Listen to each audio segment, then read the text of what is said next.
Hello there, and welcome to Midnight Geography. Tonight we'll drift into the geography of Massachusetts. Massachusetts is where ancient mountains bow to restless ocean, where glaciers carved their final memories into stone and sand. It is geography compressed and complicated, a small state that contains multitudes, where every hill holds Ice Age secrets and every bay tells stories of land rising and falling with the patient rhythm of geological time. If you enjoy these peaceful geographical explorations, consider liking and subscribing. It helps other curious minds find their way here too. But for now, let's begin. The Quabbin Reservoir rests in the quiet heart of central Massachusetts, holding within its boundaries 412 billion gallons of water. But water is not all it holds. Beneath 40 feet of still surface lie the complete remains of 4 towns that once existed as fully as any town exists: Dana, Enfield, Greenwich, and Prescott. In 1938, these communities were disincorporated, a word that sounds gentle but means erasure. Houses were moved or demolished, churches were relocated stone by stone, cemeteries were exhumed and graves transferred to higher ground, and then the water came, slowly, patiently, until roads became lake bottom and town squares became fish habitat. Today the Quabbin is peaceful, serving millions with drinking water. But if you could walk its depths, you would find stone foundations, old wells, the ghosts of boundary walls. Geography sometimes requires sacrifice, and these 4 towns made the ultimate one. They became geography themselves, transformed from human settlement into the liquid memory of what was. Cape Cod extends into the Atlantic like a flexed arm, and at its shoulder runs a channel that transforms peninsula into island. The Cape Cod Canal stretches 17.4 miles across this narrow neck of land, and at sea level, it holds a distinction: widest canal of its kind on Earth. Ships pass through where glacial outwash plains once connected the Cape to the mainland. The canal eliminates the dangerous journey around the Cape's outer beaches, where countless vessels met their end on hidden shoals and storm-driven waves. What appears to be merely convenient is actually transformative. Cape Cod is technically an island now, separated completely from Massachusetts proper by this human-made waterway. The land doesn't know it has been severed. The trees and roads and houses continue as if nothing changed. But cartographically, geologically, Cape Cod floats apart, connected only by bridges that acknowledge the separation. Sometimes the most dramatic geographical changes leave no visible scar on the landscape itself. Martha's Vineyard occupies a position of profound geological significance, though few visitors who summer there realize they're standing on a boundary drawn 20,000 years ago. The island sits exactly atop the terminal moraine of the Laurentide ice sheet, that massive glacier that once buried New England under thousands of feet of ice. Terminal moraine, the words themselves sound final, conclusive. This is where the ice stopped advancing, where it paused in its slow grinding journey south and began its equally slow retreat. Everything the glacier carried, boulders, gravel, sand, clay, the pulverized remains of mountains, was deposited here in massive ridges that now form the island's spine. Martha's Vineyard is essentially a pile of glacial debris arranged by the patient hands of ice and water.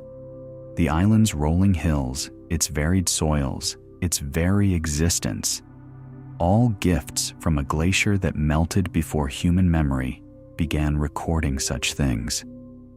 We build beach houses on the remains of continental ice.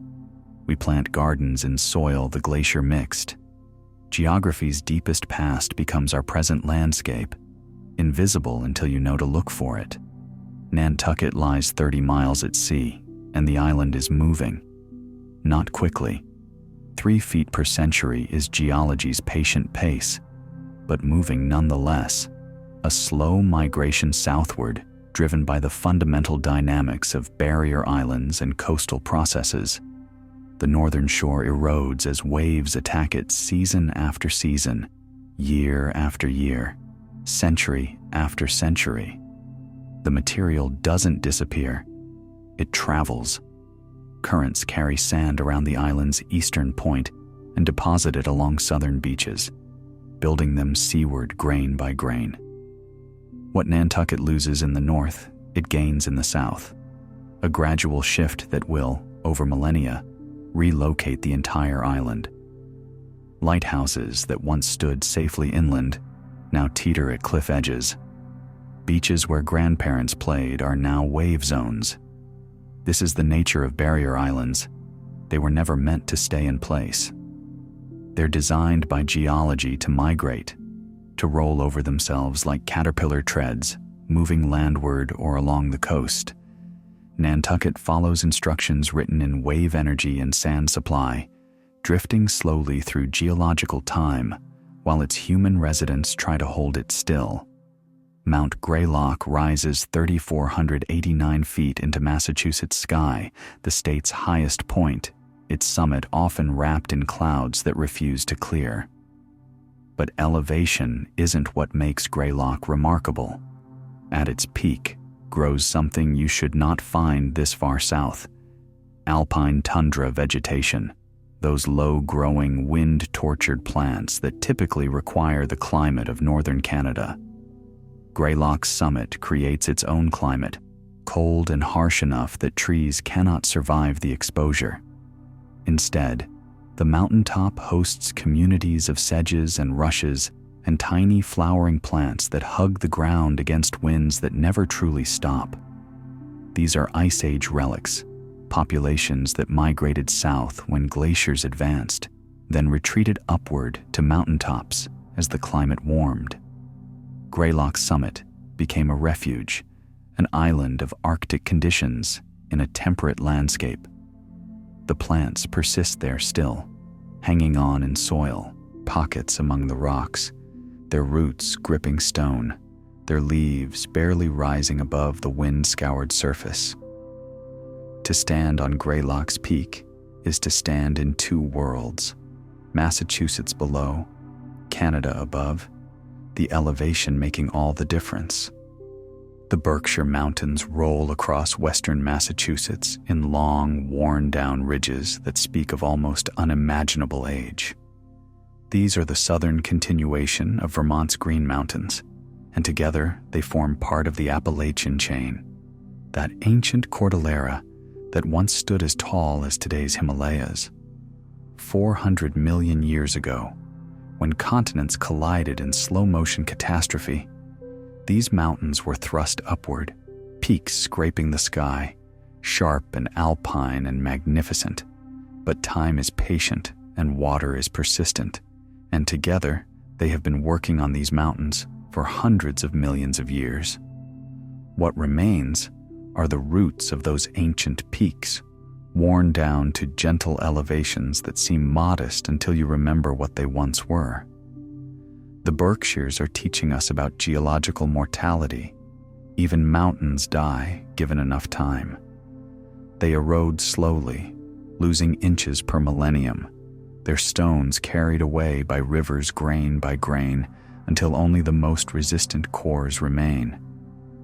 The Berkshires stand today as monuments to their former selves, dignified in their diminishment. Boston Harbor contains within its boundaries 34 islands, a scattered archipelago in urban waters. 8 of these welcome visitors with beaches and trails and historic forts. But the others exist in states of profound solitude. Hangman Island and Nix's Mate are barely islands at all, more like optimistic rocks that insist on names despite being little more than ledges that vanish completely when the tide rises high. Twice daily they disappear beneath waves, only to re-emerge when water retreats.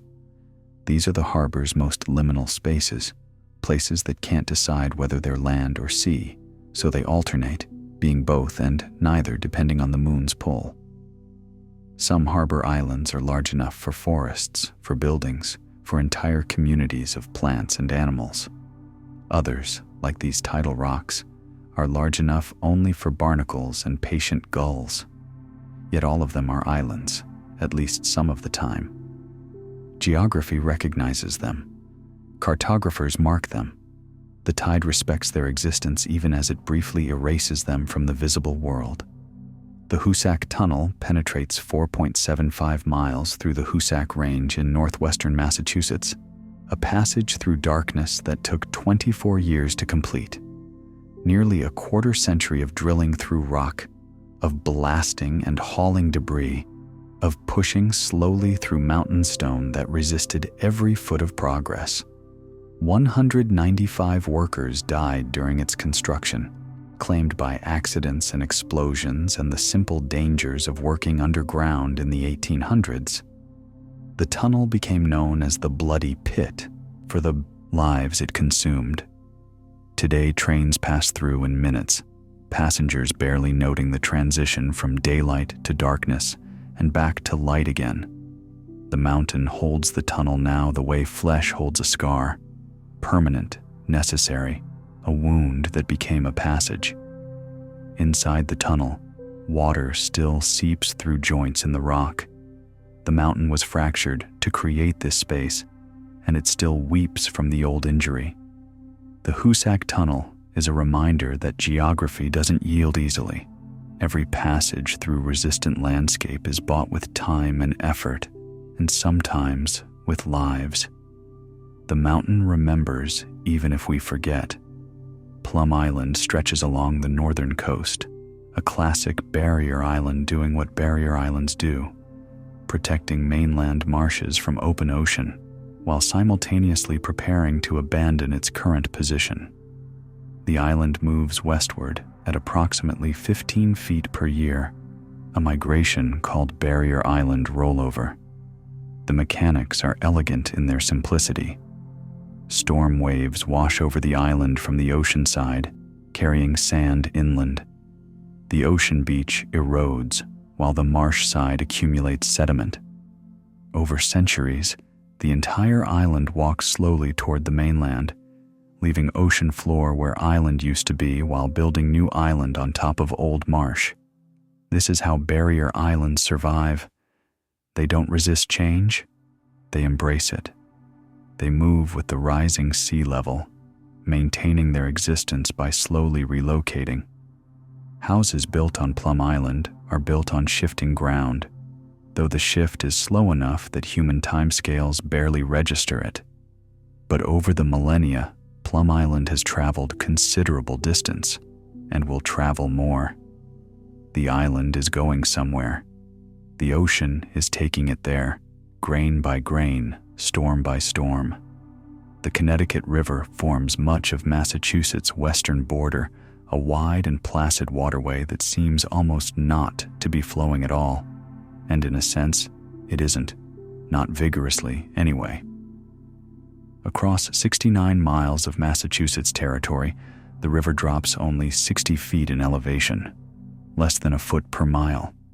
This is what geographers call a low-gradient river, a waterway that meanders rather than rushes, that spreads out rather than cuts down.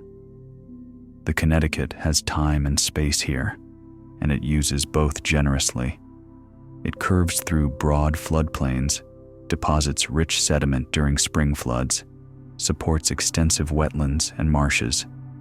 Rivers that drop slowly are rivers that build rather than erode, rivers that create land rather than carrying it away. The Connecticut has built valleys of agricultural richness, depositing thousands of years of sediment in layers that farmers still appreciate. The river is working, but working so slowly it appears nearly motionless. Sometimes the most powerful geographical forces are the ones that don't hurry. The river has been here for millennia. It will be here for millennia more. What's the rush? Walden Pond near Concord looks like someone carved a nearly perfect circle into the earth and filled it with clear water, which is essentially what happened, though the carver was ice rather than human hands. The pond is a kettle hole formed when a massive block of glacial ice, detached from the retreating glacier and buried in sediment, slowly melted. As the ice disappeared, the overlying ground collapsed into the void, creating a depression that filled with groundwater and rainfall. Walden reaches 102 feet deep, deeper than most people imagine when they see its modest half-mile circumference.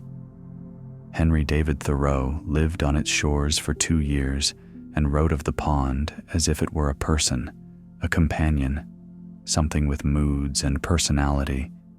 Perhaps he intuited its origins.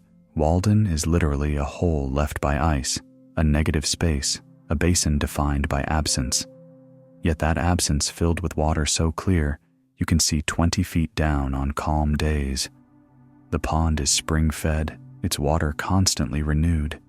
What began as ice became whole, what began as whole became pond, and what became pond became icon, a place where people come seeking what Thoreau found, or seeking Thoreau himself. Geography becomes biography. A glacial accident becomes a site of pilgrimage. Massachusetts has over 1,500 miles of coastline, though the state is only 190 miles across at its widest point. This seems like impossible arithmetic until you remember that coastline isn't just the outer edge facing open ocean. Every bay adds miles. Every inlet doubles back on itself. Every island contributes its own perimeter. The Massachusetts coast is fractally complex, endlessly subdivided into coves and harbors and tidal creeks. Measure just the straight shore, and you get one number. Include Buzzards Bay and Cape Cod Bay, and you've doubled it. Add every salt marsh creek, and the number grows exponentially. This is the paradox of measuring irregular boundaries. The more carefully you look, the longer they become. Coastlines approach infinity as your measuring stick shrinks. Massachusetts has embraced this complexity, its shoreline folding and refolding like paper, creating maximum edge in minimum space. Where land meets water, geometry becomes unreliable. The border blurs. How do you measure a marsh at high tide versus low tide? When does beach become ocean? Massachusetts doesn't answer these questions. It simply extends its coastline into ever more elaborate configurations, giving the ocean as many ways as possible to touch the land. The Great Blue Hill rises just 635 feet from the floor of the Blue Hills Reservation south of Boston, hardly a mountain by most standards. Yet from its rocky summit you can see Boston's skyline to the north, Cape Cod's distant outline to the southeast, and on especially clear days, Mount Wachusett, 60 miles west. The hill punches above its weight, standing alone enough and positioned well enough to offer views that make its modest elevation irrelevant. Native peoples knew this and came here for the vantage point. Colonial settlers knew this and used it for surveying. Modern visitors know this and climb its trails for the improbable sight of so much geography compressed into a single panorama. The Great Blue Hill is a drumlin, shaped by glacial ice that flowed over and around it, sculpting its contours into the characteristic elongated teardrop that points in the direction the ice was moving. The entire Boston area is scattered with drumlins. Bunker Hill, Beacon Hill, dozens of others. They're debris piles, essentially, accumulated glacial, till compressed and shaped by the ice sheet's immense weight and movement. But standing on Great Blue Hill, looking out over forest and city and distant ocean, it's hard to think of it as debris. It feels more like an offering, a gift from the ice, a place to stand and see the world. Singing Beach in Manchester by the Sea makes music underfoot. Walk across it and the sand produces a distinctive squeaking, almost singing sound that gives the beach its name. This isn't magic or mystery. It's pure physics and mineralogy combined. The sand contains unusually high amounts of quartz, and the grains are remarkably uniform in size and shape. When you step on this sand, the grains rub against each other in precisely the right way to produce acoustic vibrations. Not all beaches can do this. Most sand is too varied in composition, too irregular in grain size, but Singing Beach has been sorted and resorted by waves for so long that only the right kind of sand remains. The sound is subtle, not a song exactly, more like a high-pitched squeak or whistle that emerges when conditions are right. The sand must be dry but not too dry, compacted but not too compacted. Walk too lightly and you hear nothing. Walk too heavily and you hear only crunching, but find the right pace, the right pressure, and the beach sings quietly beneath your feet. It's a reminder that landscape isn't silent. Under the right circumstances, geography finds its voice. The Deerfield River drops 1,000 feet in 30 miles as it cuts through the Berkshire Hills, creating some of New England's most dramatic whitewater. This is a river in a hurry, a river that remembers its mountain origins and hasn't yet learned the patience of lowland streams. 1,000 feet doesn't sound like much until you spread it over only 30 miles and realize the river is falling more than 30 feet per mile in places. That kind of gradient creates rapids and waterfalls, sections where water tumbles over itself trying to descend. The Deerfield has carved gorges through resistant rock, found the weak points in ancient stone, and exploited them relentlessly.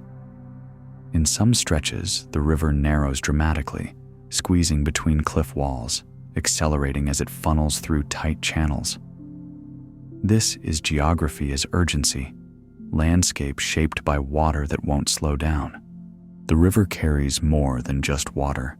It carries sediment, gravel, sometimes entire boulders during flood stage. Everything gets pulled downstream, ground smaller, moved toward the Connecticut River, and eventually to the sea. The Deerfield is still working on these mountains, still eroding them, still carrying the Berkshires away one pebble at a time. Give it another few million years, and the hills will be noticeably lower. The river is patient in its impatience. Mount Wachusett rises 2,006 feet in central Massachusetts, the highest point east of the Connecticut River, a solitary peak that dominates the surrounding landscape. For decades, a grand hotel crowned its summit, a Victorian resort where guests could take in views extending to Boston and beyond. The hotel burned in 1970, and now the summit hosts a ski area instead. But the mountain endures regardless of what humans build or burn on top of it. Wachusett is a monadnock, a mountain that stands alone because it's made of rock more resistant to erosion than everything around it. While softer stones weathered away over millions of years, Wachusett held firm. The landscape lowered around it like water draining from a bathtub, leaving the mountain as an island of high ground in a sea of lower terrain. This is geography as survival of the fittest. The weak rocks are gone. The strong rocks remain. Wachusett will be here long after the ski lifts rust away, long after any human structure crumbles. It has already survived tens of millions of years of erosion. It can survive anything we might do to it or build on it. The mountain's patience is measured in geological epochs. Our presence on its summit is barely a moment in its long existence. The Charles River flows 80 miles from Hopkinton to Boston Harbor, but it barely descends at all, just 20 inches per mile, making it one of America's slowest flowing rivers. In some sections, the river seems to pause entirely, spreading into wide basins that look more like lakes than moving water. This is a river with no sense of urgency, a waterway that meanders extravagantly, loops back on itself, takes every possible detour. The Charles has time.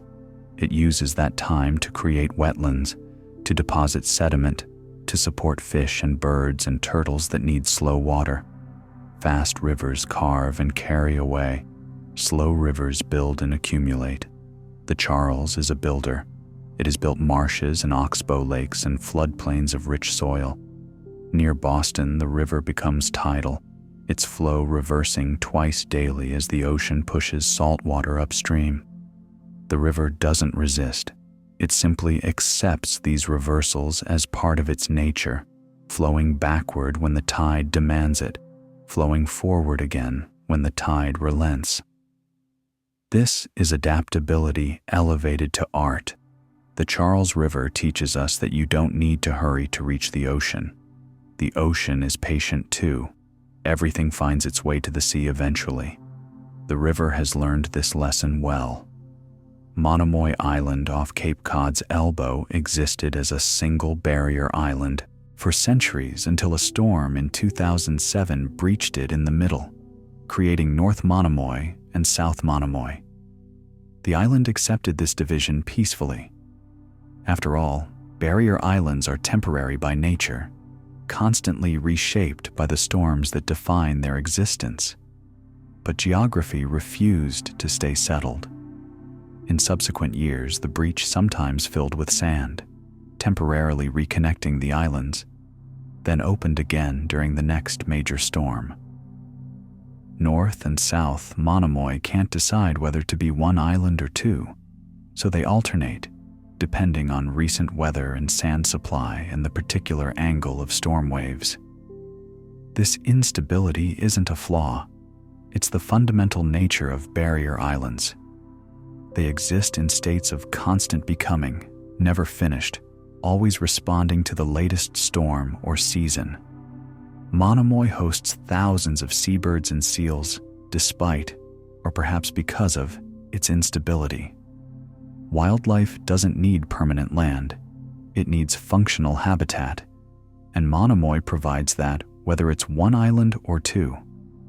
The shape changes, but the ecology persists.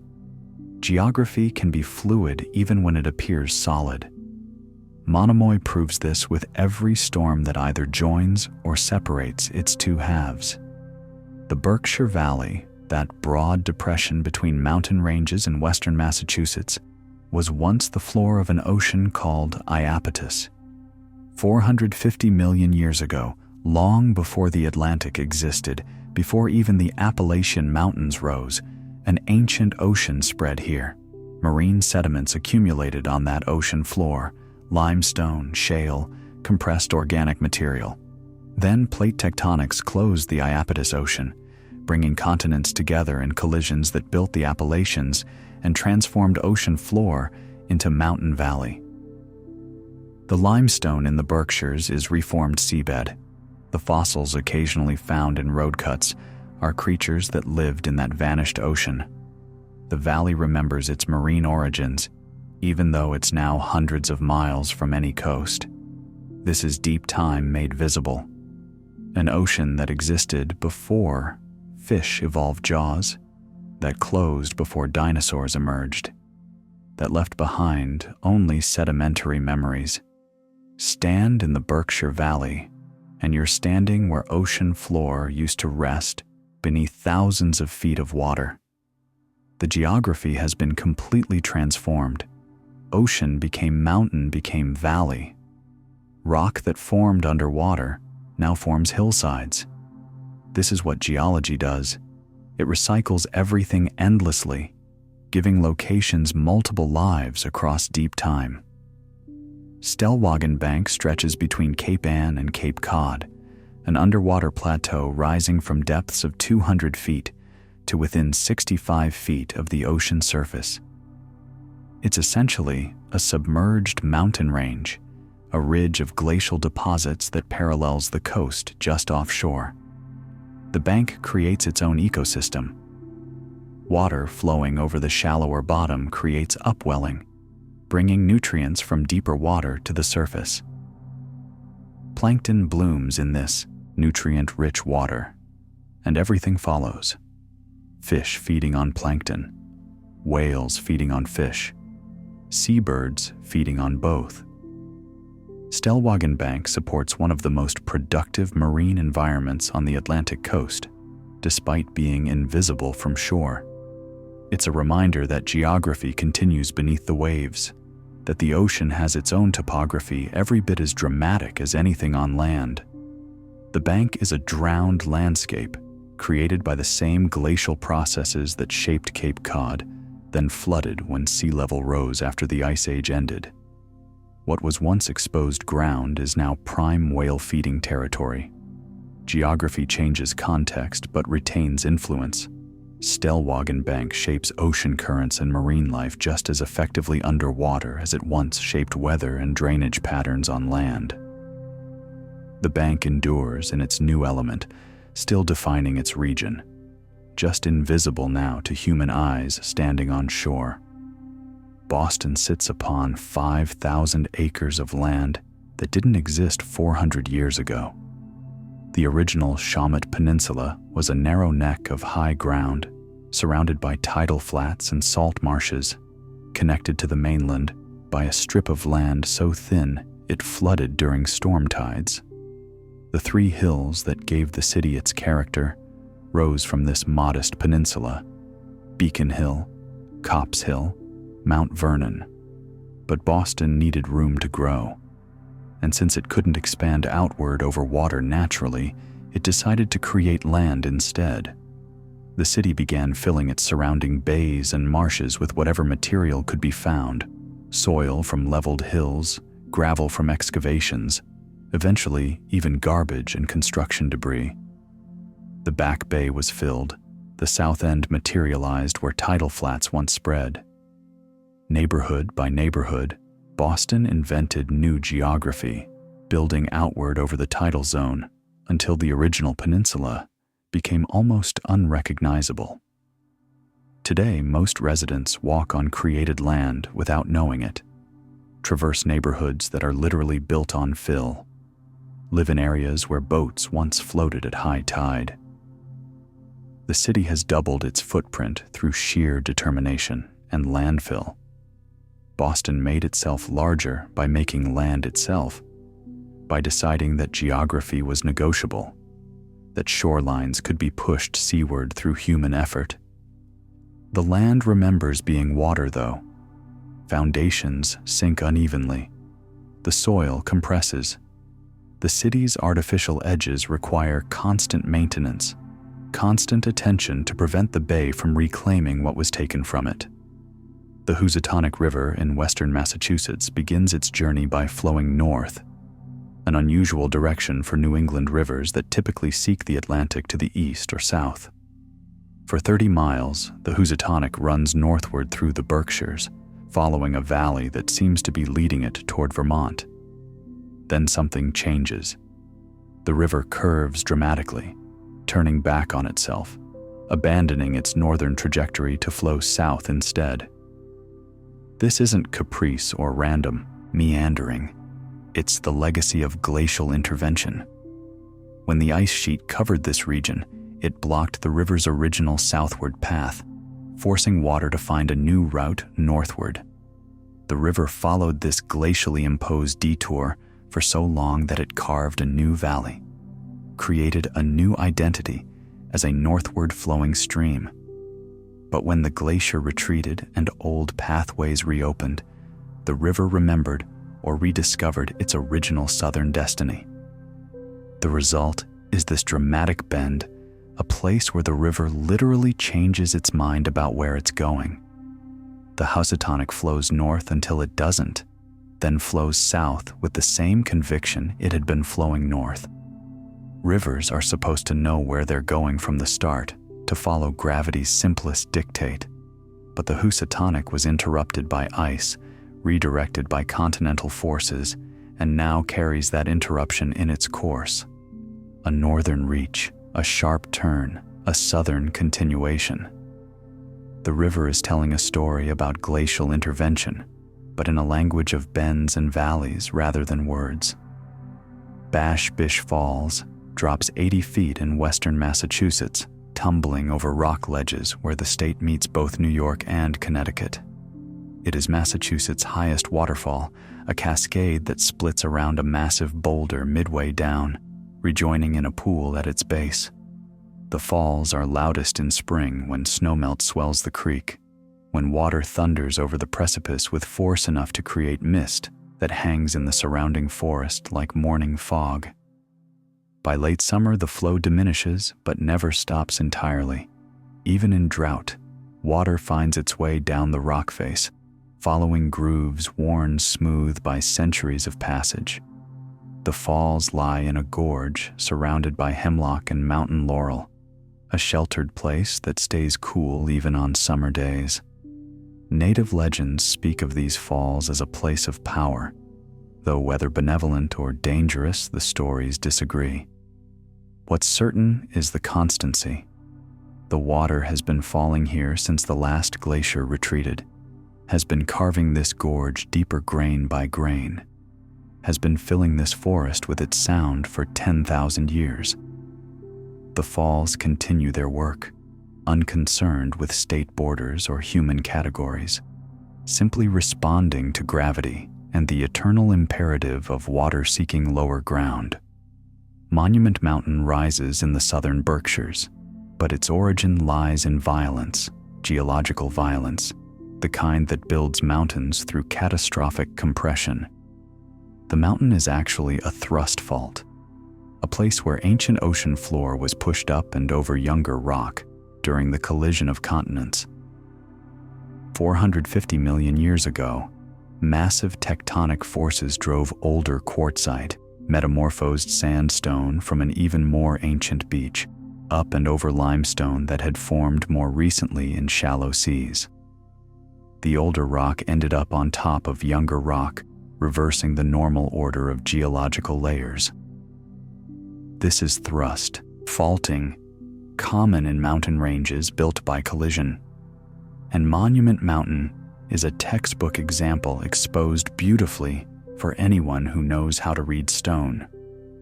The quartzite that forms the mountain's summit and cliffs is incredibly resistant to erosion, which is why the mountain stands as prominently as it does. Limestone erodes relatively easily, but quartzite endures.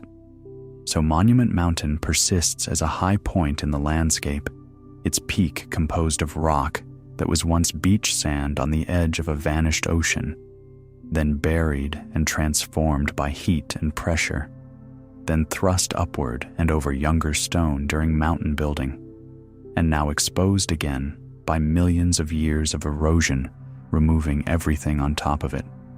The mountain is an archive of collisions and compressions, a monument indeed to the creative violence of plate tectonics. The Merrimack River enters Massachusetts flowing southeast, a trajectory that seems sensible for a river seeking the Atlantic Ocean. But soon after crossing from New Hampshire, the river does something unexpected.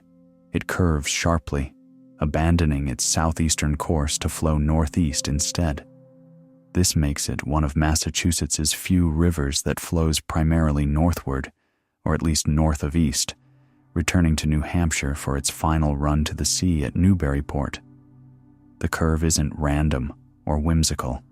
The Merrimack is following the path of least resistance through a landscape shaped by glacial deposits and bedrock geology. Ridges and valleys channel the river's options. Harder rock forces detours. The river seeks lower ground wherever it can find it, and in this case, lower ground lies to the northeast. So the Merrimack curves, abandons the straight shot to the ocean, takes what looks like the long way but is actually the only way given the geology it must navigate. Rivers are opportunists, not planners. They don't care about efficient routes or straight lines. They care only about flowing downhill, and if downhill means northeast before eventually turning east, then northeast it is. The Merrimack has made peace with its curved path, has been following this route since the glacier melted and left this particular arrangement of hills and valleys. The river knows its way. It has been walking this path for thousands of years. Parker River National Wildlife Refuge occupies the southern portion of Plum Island, where 4,662 acres contain an entire gradient of coastal ecosystems compressed into a remarkably small space. Begin at the ocean beach with its barrier dunes and beach grass, walk inland a few hundred yards, and you're in salt marsh where cordgrass grows in tidal rhythms. Continue further, and freshwater wetlands appear, ponds and marshes fed by groundwater rather than tides, supporting cattails and red-winged blackbirds and painted turtles. The refuge contains all these zones, all these different worlds, within an area you could walk across in an afternoon. This compression of habitats creates unusual richness. Birds migrating along the Atlantic flyway stop here to rest and feed, finding whatever habitat they need. Shorebirds probing mudflats, ducks dabbling in freshwater ponds, raptors hunting over dunes. The refuge is essentially a sampler of coastal geography. Every ecosystem represented, every transition zone preserved. Walking from beach to marsh to pond, you're traveling through gradients of salinity, elevation, and vegetation that normally spread across miles of coastline. Here, they're compressed, layered, interwoven. Parker River teaches that diversity doesn't require vast space. It requires the right conditions and protection from development. Sometimes the most important geography is the geography we choose to leave alone. The Connecticut River Valley holds some of New England's richest agricultural soil, dark earth that farmers have prized for centuries. This richness didn't develop through normal weathering of local bedrock. It was delivered wholesale by a glacial lake called Lake Hitchcock that filled the valley 15,000 years ago. When the ice sheet retreated, it left behind a massive ice dam that blocked the Connecticut River's normal drainage. Water accumulated behind this dam, filling the valley with a lake that stretched from central Connecticut well into Vermont, over 150 miles of lake where River Valley exists today. For thousands of years, this lake received sediment from glacial meltwater and surrounding streams. Fine particles, clay and silt, settled slowly to the lake bottom, accumulating in horizontal layers called varves. Each year deposited new layers, darker in summer, lighter in winter, like tree rings made of sediment. When the ice dam finally failed and the lake drained, these lake bottom sediments became valley floor. The farmers who eventually cleared the forests and plowed these fields had no idea they were cultivating ancient lake bed, that their crops grew in sediment deposited underwater thousands of years earlier. But the crops knew. They grew tall in the fine-grained, mineral-rich soil. The valley's agricultural prosperity is built on a drowned landscape, on lake sediments deposited grain by grain over millennia, now exposed to sun and seed and plow. Race Point occupies the extreme tip of Cape Cod, where the hook of land curves back on itself and the Atlantic Ocean meets Cape Cod Bay with contentious energy. This is where two water masses collide, the open Atlantic with its swells that traveled unimpeded across thousands of miles of ocean, and the more sheltered bay waters that moved more calmly around the Cape's inner shore. The meeting isn't peaceful. Standing waves form where currents collide, creating turbulence visible from shore. Rip currents develop with dangerous consistency, pulling seaward even on days when the ocean surface appears relatively calm. Swimmers and surfers learn to respect Race Point's waters, to understand that what happens beneath the surface doesn't always match what appears above. Ships learned this lesson too, often fatally. The waters off Race Point are a graveyard of vessels that misjudged the currents, or got caught in sudden fog, or simply had the misfortune to be there during a storm. The point earned its name from the race of conflicting currents. the accelerated water flow where bay and ocean contest the same space. Today, a lighthouse stands watch, though it can only warn, not prevent. The waters continue their collision regardless of human presence, two forces meeting at a point of land that barely holds itself together against their combined pressure. Race point is geography as ongoing conflict, land attempting to mediate between two aggressive bodies of water. The Tully River in north-central Massachusetts drops 200 feet over just 3 miles, creating what can only be called a staircase of waterfalls and cascades. This is a river in free fall, descending through a series of dramatic gorges it has carved through metamorphic rock over thousands of years. The gradient is steep enough that the river essentially tumbles down the landscape rather than flowing across it. Each drop creates a falls or rapid. Each level section between drops creates a pool, and the entire sequence repeats mile after mile until the river exhausts its elevation and rejoins more placid waters downstream. The Tully moves with urgency through these gorges, never pausing, never spreading wide into lazy meanders. It knows it has altitude to lose and limited distance to lose it in. The result is one of Massachusetts' most dramatic river corridors, a place where water sounds overwhelm all other noise, where mist rises from turbulent pools, where the river's personality is written in white water and smooth bedrock and pools carved deep over geological time. Few people visit the Tully's gorges. They're difficult to reach, requiring bushwhacking and scrambling. But the river doesn't need visitors to validate its drama. It continues its descent whether watched or unwatched, grinding its gorges deeper with every passing year, carrying mountains to the sea grain by grain. Boston's Beacon Hill carries a name that remembers its original purpose, but few remember that it was once one of 3 prominent hills that dominated the Shawmut Peninsula. Tremont Street itself preserves this memory in its name, Tremont, from the Old English meaning 3 mountains. Beacon Hill, Pemberton Hill, and Mount Vernon rose from the narrow peninsula like natural fortifications, but geography that doesn't serve urban development rarely survives urban development. Pemberton Hill was excavated entirely, its soil used to fill marshes and extend the city's boundaries. Mount Vernon was reduced to a gentle rise, barely recognizable as a hill anymore. Only Beacon Hill survived with its prominence relatively intact, though even it was lowered and reshaped from its original height. The city needed level ground more than it needed hills.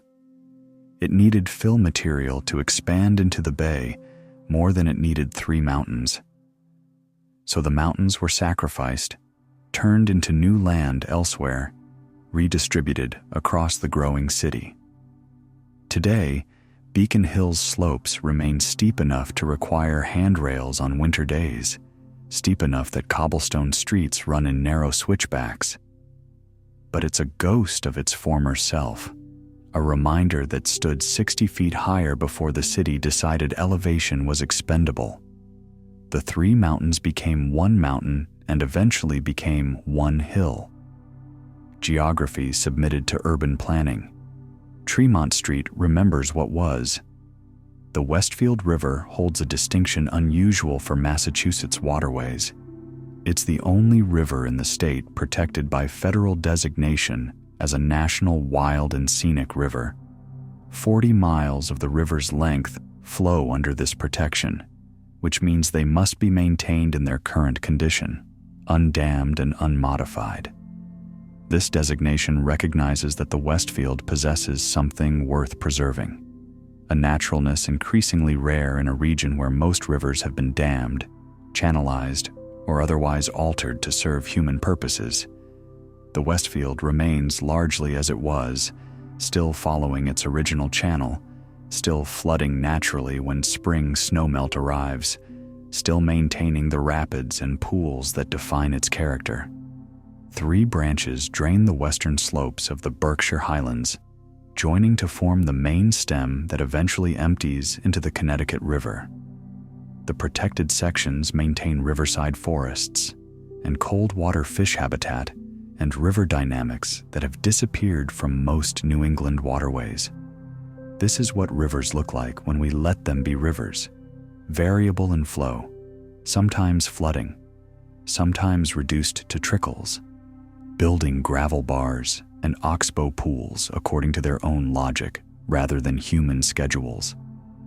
The Westfield is teaching us what we lost in other rivers, what we sacrificed when we decided rivers should be predictable and controllable. Some wildness remains, preserved in law and flowing through western Massachusetts.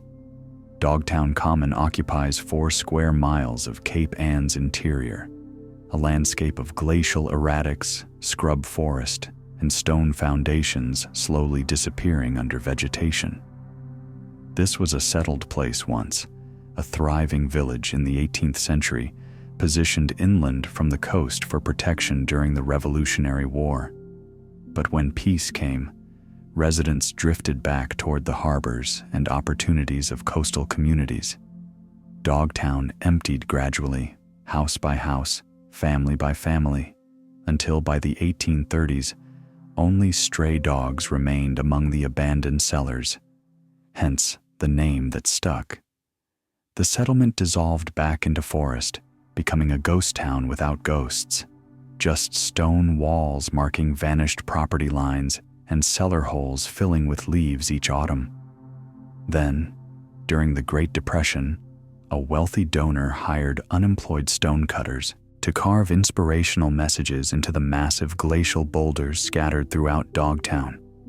Words appear on rock faces now: courage, truth, never try, never win. Ideas.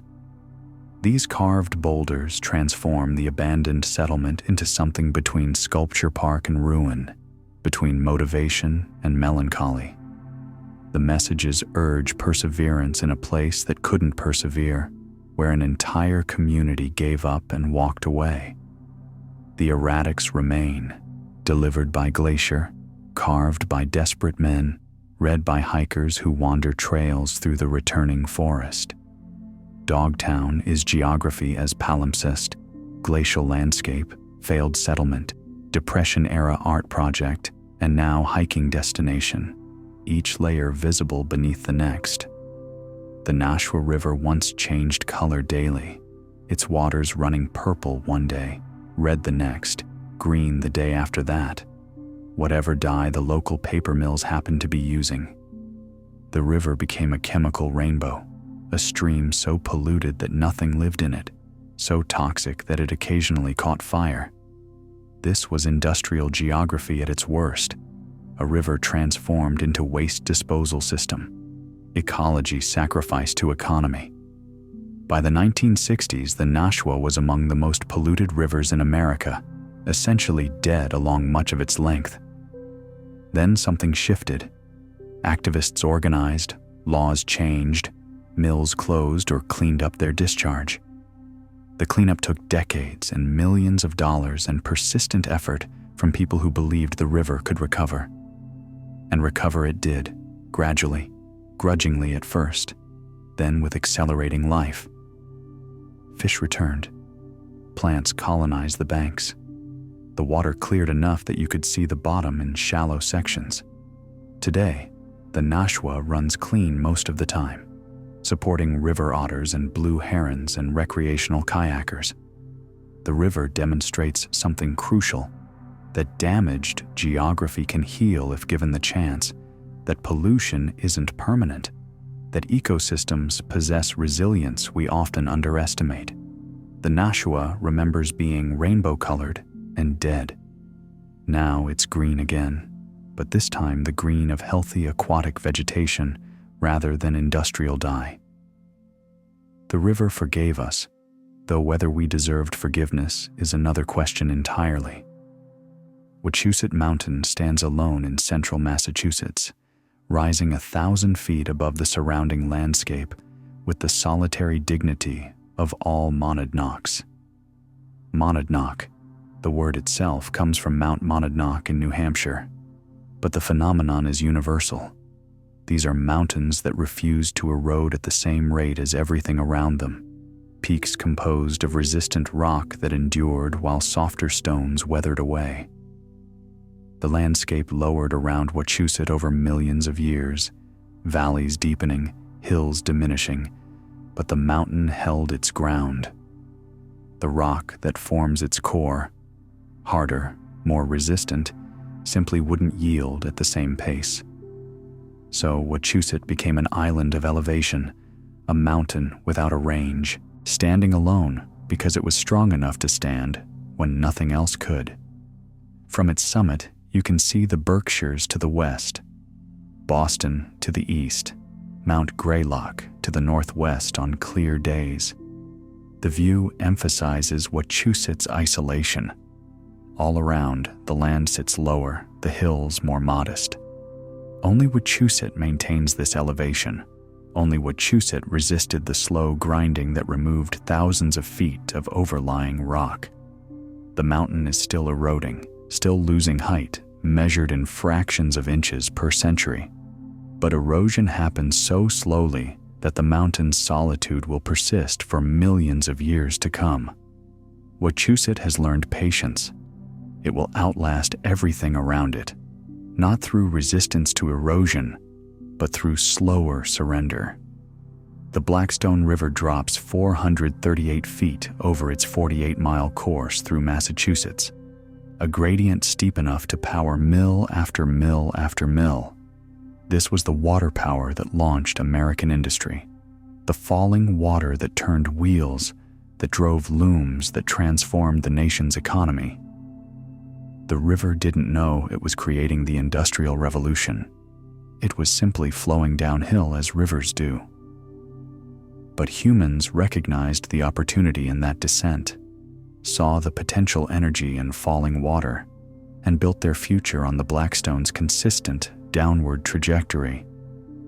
The river became a staircase of dams and mill ponds and water wheels, its entire length converted into power generation. Every available drop was harnessed, every cascade captured and put to work. The mills made textiles, then tools, then machinery. The river powered them all impartially. Today, most mills stand silent or converted to other uses, but the Blackstone continues falling, continues expressing in hydraulic terms the elevation difference between its source and its destination. The river predated industry by thousands of years and will outlast industry by thousands more.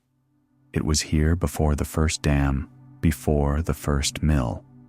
It will be here after the last dam fails and the last factory crumbles. The river just flows. We're the ones who call it the birthplace of industry. Cape Cod is young, geologically speaking, absurdly young. The entire Cape formed within the last 20,000 years, making it one of the Atlantic coast's most recent major landforms. Before the last ice age, Cape Cod simply didn't exist. The Laurentide ice sheet advanced south, carrying billions of tons of debris scraped from the landscapes it overrode.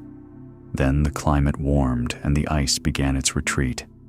As the glacier melted, it deposited everything it had been carrying: sand, gravel, boulders, clay, the pulverized remains of New England bedrock. These deposits accumulated in ridges and plains and scattered hills. The glacier's terminal moraine became the Cape's spine.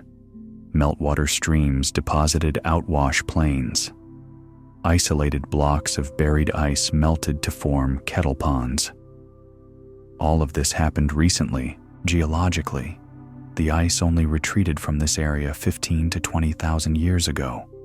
Cape Cod has barely begun its existence as a landform. It hasn't had time to stabilize, to develop mature drainage patterns, to achieve geological equilibrium. The Cape is still settling, still adjusting, still responding to the circumstances of its rapid creation.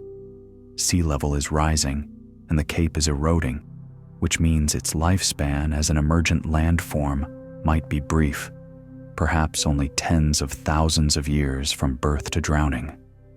The Cape is teaching us that not all geography is permanent, that some landforms are ephemeral on geological timescales, that the atlas needs constant updating because land itself isn't as stable as we imagine. The Holyoke Range cuts across the Connecticut River Valley as a narrow ridge of dark trap rock, basalt that erupted as lava flows 200 million years ago during Earth's most dramatic continental breakup. When the supercontinent Pangaea began pulling apart, fissures opened in the crust and magma rose to fill them. These weren't volcanoes in the classic sense, with cones and erupting peaks. Instead, lava simply welled up through cracks and spread across the landscape in broad sheets, cooling into the dense, dark rock called basalt. Later, after millions of years of erosion removed softer surrounding sediments, these ancient lava flows became ridges, resistant rocks standing high while everything around it wore away. The Holyoke Range is one of these fossilized lava flows, a snapshot of the exact moment when the Atlantic Ocean began opening, when North America and Africa started their slow divorce that continues today.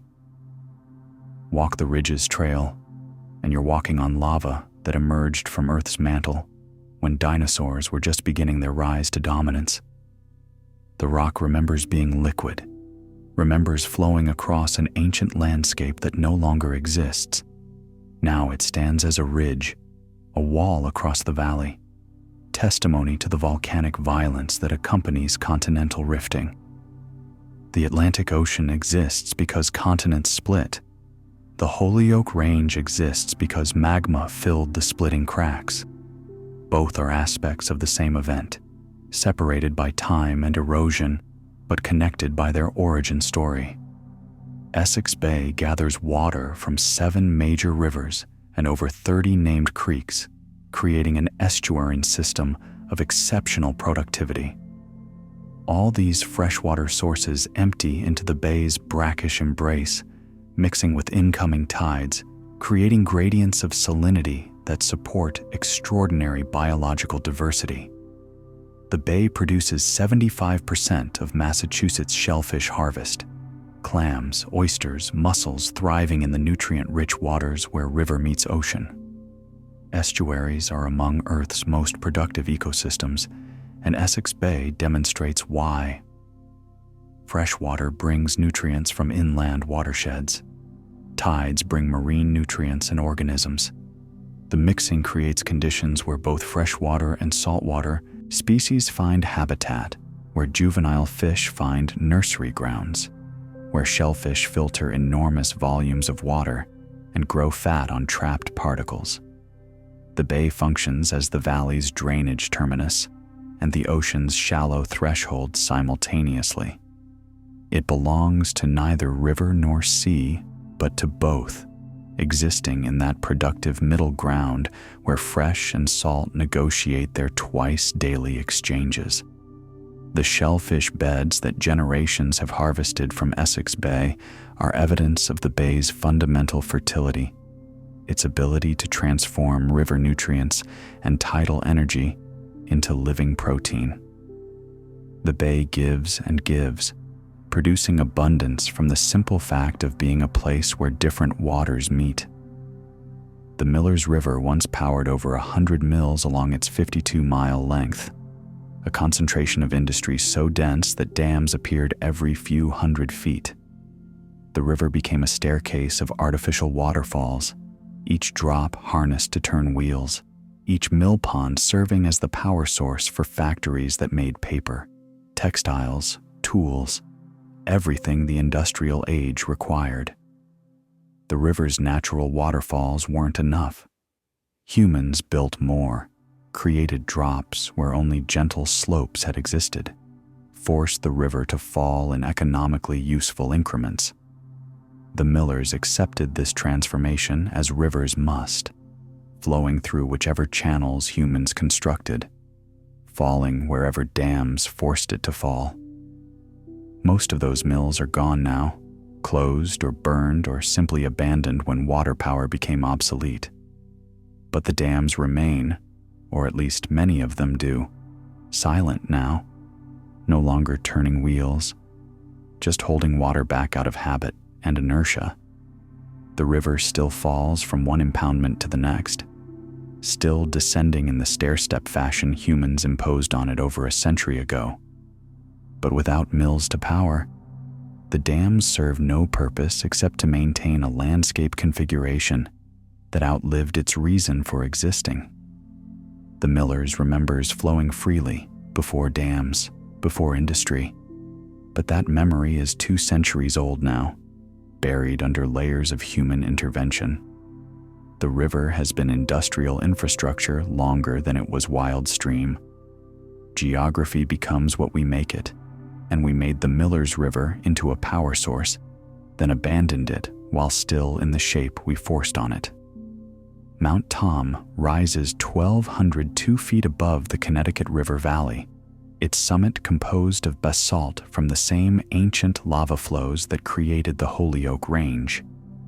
Tom is essentially a fossilized river of lava, magma that erupted through rifts in Pangaea and spread across the Mesozoic landscape before cooling and hardening into resistant rock. Erosion over millions of years removed softer sediments, leaving these basalt formations as high ridges.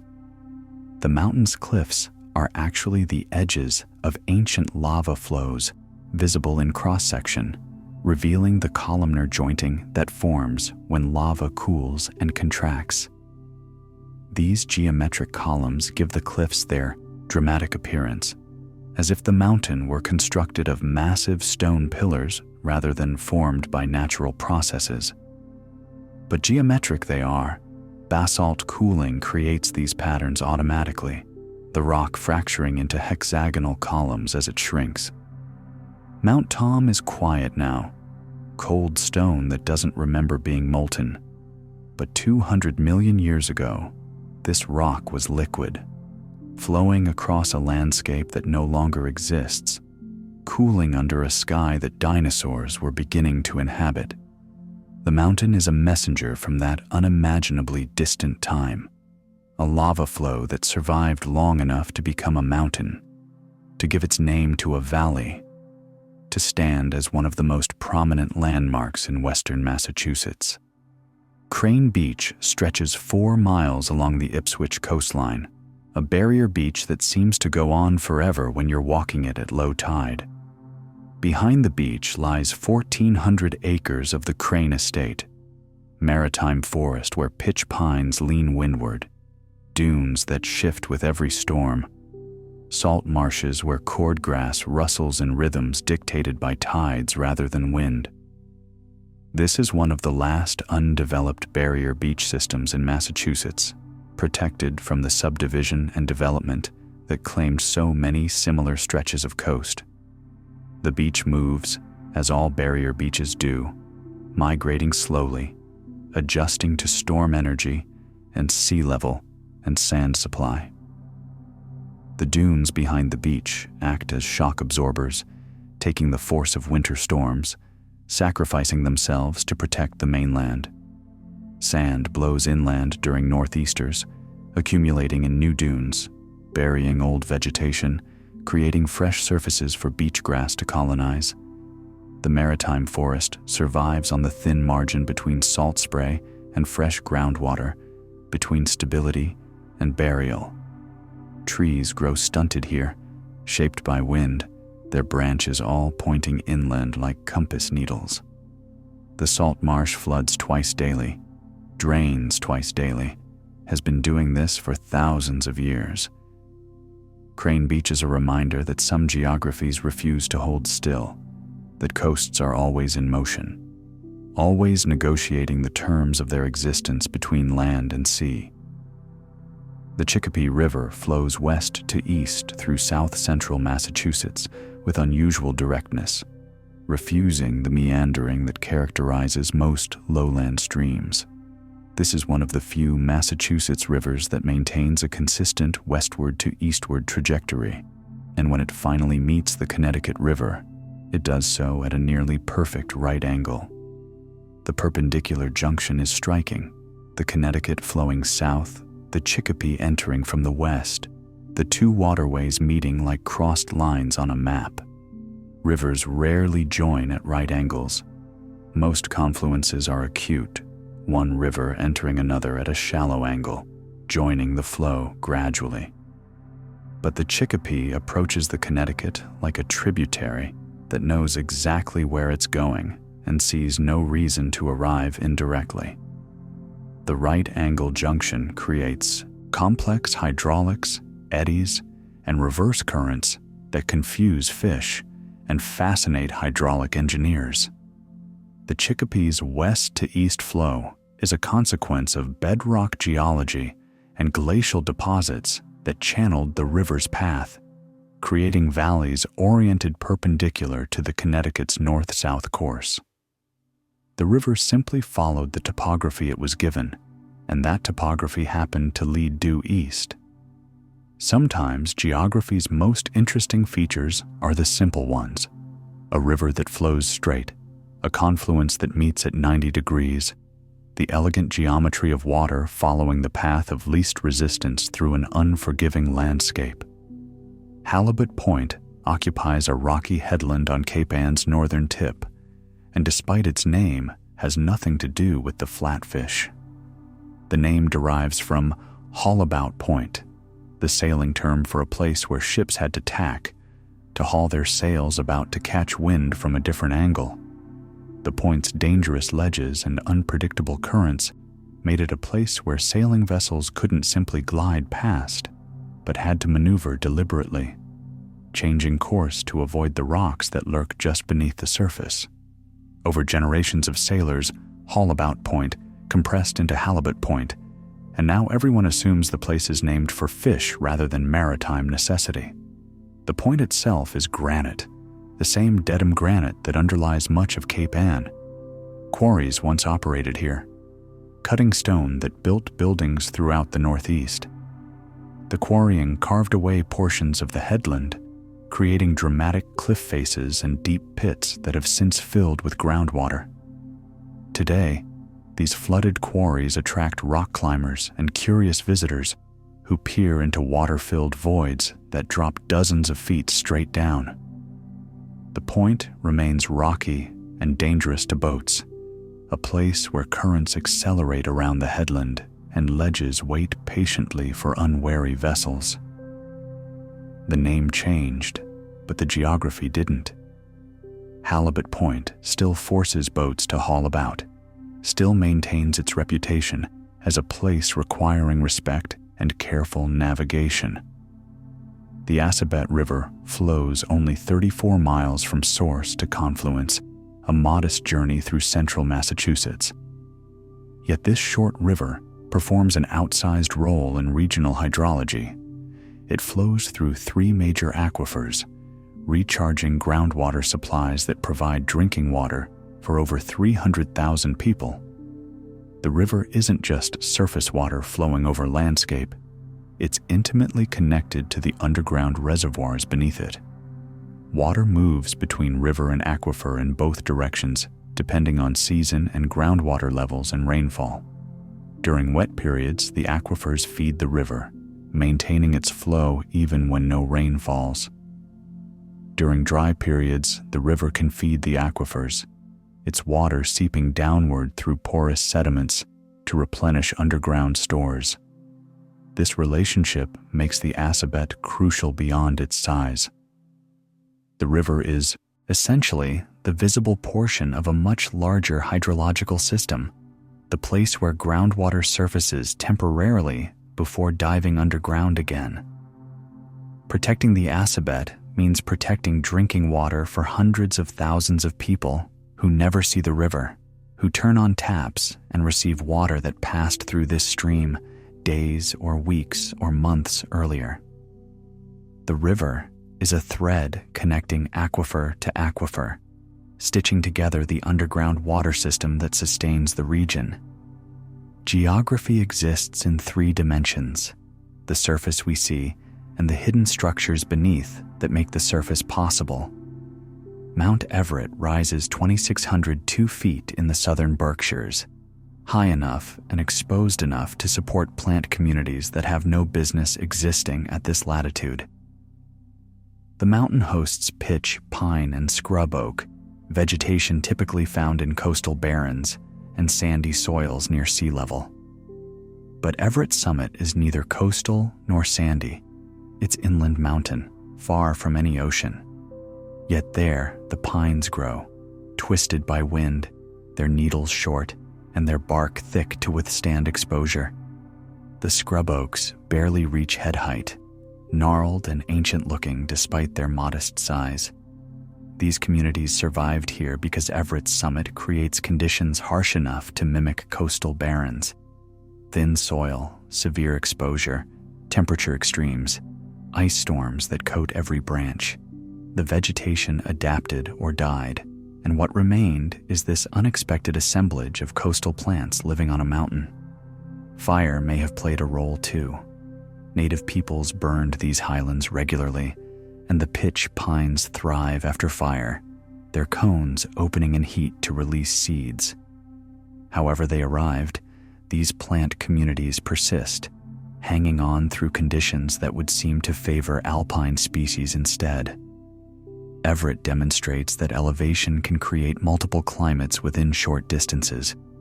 Walk from the base to the summit, and you pass through several life zones, ending in something that feels more like Cape Cod than mountaintop. The Taunton River flows 40 miles from its headwaters near the Rhode Island border to Mount Hope Bay, and along that entire distance, through forests and farmland, past towns and industrial sites, encounters not a single dam. This makes it the longest undammed coastal river in New England, a distinction that speaks to both accident and advocacy. Many times the river faced proposals for damming, for hydropower or flood control or water supply. Each time, various circumstances prevented construction: economics, opposition, lack of need, changing priorities. The Taunton simply escaped damming while most New England rivers didn't. The result is a river that still floods naturally, still carries its full sediment load to the bay, still maintains seasonal flow variations that dammed rivers can't experience. Fish migrate freely from ocean to headwaters and back. The river responds to rainfall immediately rather than through the buffered, controlled releases that characterize dammed streams. During spring, the Taunton swells dramatically, overtopping its banks, spreading across floodplains in the ancient pattern of river behavior. By late summer, it dwindles to a fraction of that flow, retreating to its main channel, exposing gravel bars. This is what rivers do when allowed to be themselves.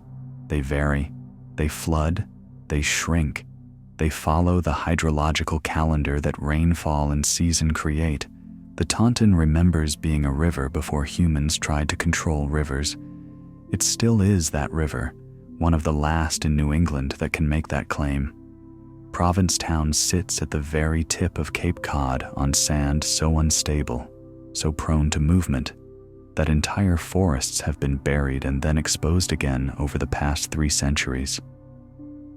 The dunes around Provincetown are living things, migrating across the landscape, burying whatever stands in their path. Historical records describe forests on the back shore that were slowly overwhelmed by advancing sand. Trees died standing up as dunes buried them, their trunks eventually covered completely. Then, decades or centuries later, as dunes continued migrating, erosion exposed those same forests again, ghost forests of bleached trunks standing in sand, proof of burial and resurrection. This cycle continues. What sand covers, sand eventually uncovers. What appears, disappears. Provincetown exists on geography that refuses permanence, land that was created recently by glacial action and is still determining its final form. The town itself requires constant maintenance, sand fences to trap migrating dunes, beach grass plantings to stabilize surfaces, periodic removal of sand from roads and properties. Residents live in negotiation with the fundamental instability of their ground. The land beneath Provincetown isn't bedrock or even consolidated sediment. It's loose sand barely held in place by vegetation and hope. Wind moves it, storms reshape it, time transforms it. Provincetown demonstrates that some places exist only through continuous effort, that certain geographies require constant attention to remain habitable. The Taconic Mountains march along Massachusetts' western border with New York, a range of peaks that shouldn't be where they are. These mountains are pieces of ancient ocean floor thrust up and onto the North American continent during tectonic collisions 450 million years ago. The rock in the tectonics formed under oceanic conditions accumulated as sediments on the floor of the Iapetus Ocean. Then continental collision, Africa approaching North America, or what would become North America, shoved that ocean floor up and over the continental margin in massive thrust faults. Rocks that formed underwater ended up on top of rocks that formed on land. Younger rocks ended up beneath older rocks, the normal sequence reversed. This is the tectonic orogeny, the mountain-building event that created these unusual peaks. Walk the tectonics and you're walking on displaced ocean floor, rock that traveled hundreds of miles from where it formed, driven by forces that built the Appalachians. The mountains contain fossils of marine creatures, shells and trilobites that lived in ancient seas, now exposed on mountaintops far from any ocean. This is what plate tectonics does. It moves continents, closes oceans, turns seafloor into mountains. The tectonics are evidence that geography is never static, that mountains can be travelers, that what appears solid and permanent has actually journeyed vast distances through geological time. Good Harbor Beach in Gloucester demonstrates one of the coast's most elegant geological features, a tombolo that appears and disappears twice daily like clockwork. At low tide, a sandbar emerges, connecting the beach to Salt Island just offshore. For a few hours, you can walk to the island on this temporary land bridge, picking your way across wet sand and shallow pools. Then the tide turns, water deepens, and the tombolo vanishes completely beneath incoming waves. Salt Island becomes an island again, surrounded by water too deep to wade through. This twice-daily transformation is utterly predictable, yet somehow still feels magical, like geography performing a trick. The tombolo exists because of wave refraction around the island. Waves bend as they pass the island's flanks, creating converging currents that deposit sand in a linear ridge connecting island to shore. At low tide, the ridge emerges above water. At high tide, it submerges. The pattern repeats endlessly, has been repeating for as long as the island and beach have existed in their current configuration. Tombolos are common features on irregular coastlines, appearing wherever islands sit close enough to shore that wave patterns can build connecting bars. But Good Harbor's tombolo is particularly well-formed, particularly reliable in its appearances and disappearances. The beach offers daily lessons in impermanence, in the difference between land and sea being merely a matter of tide level. The Quaboag River follows a puzzling course through central Massachusetts, flowing west to east before joining the Swift River, which then confounds expectations by flowing north into the Ware River. This isn't how drainage is supposed to work. Rivers typically gather tributary flow while moving toward a coast, combining into ever larger streams. But this region's rivers follow patterns established by glacial deposits rather than simple gravity. The glacier left behind an irregular landscape of hills and valleys, oriented in apparently random directions. Rivers had to find their way through this maze, and the paths they found don't always make intuitive sense. The Quaboag flows east, seems to be heading toward the Atlantic. Then it meets the Swift, and the combined flow turns north, abandoning the ocean to flow inland. Eventually, the wear collects both and finally turns east again, toward the coast. The result is a drainage pattern that looks tangled on maps, rivers joining at odd angles, waterways doubling back on themselves. This complexity reflects the glacier's legacy. The ice didn't care about creating sensible drainage patterns. It simply dropped debris wherever it happened to be when it melted. The rivers had to figure out how to navigate the resulting topography, and they chose paths that work hydraulically, even if they don't work intuitively. Geography doesn't follow rules. It follows physics, and sometimes physics leads to strange solutions. Situates Cedar Point contains buried history in layers beneath the salt marsh. Dig down through the marsh mud, and you find cedar stumps, their wood preserved by the marsh's waterlogged, oxygen-poor conditions. These aren't random pieces of driftwood. They're rooted stumps, trees that grew here in place 3,000 years ago when sea level was 15 feet lower than today. The forest that once covered Cedar Point grew on what was then dry, elevated land well above the high tide line. Cedar trees sunk their roots into soil, spread their branches over a forest floor, dropped seeds that grew into new cedars. The forest existed for centuries, maybe millennia. Then sea level rose, slowly, inexorably, as it has been doing since the last ice age ended.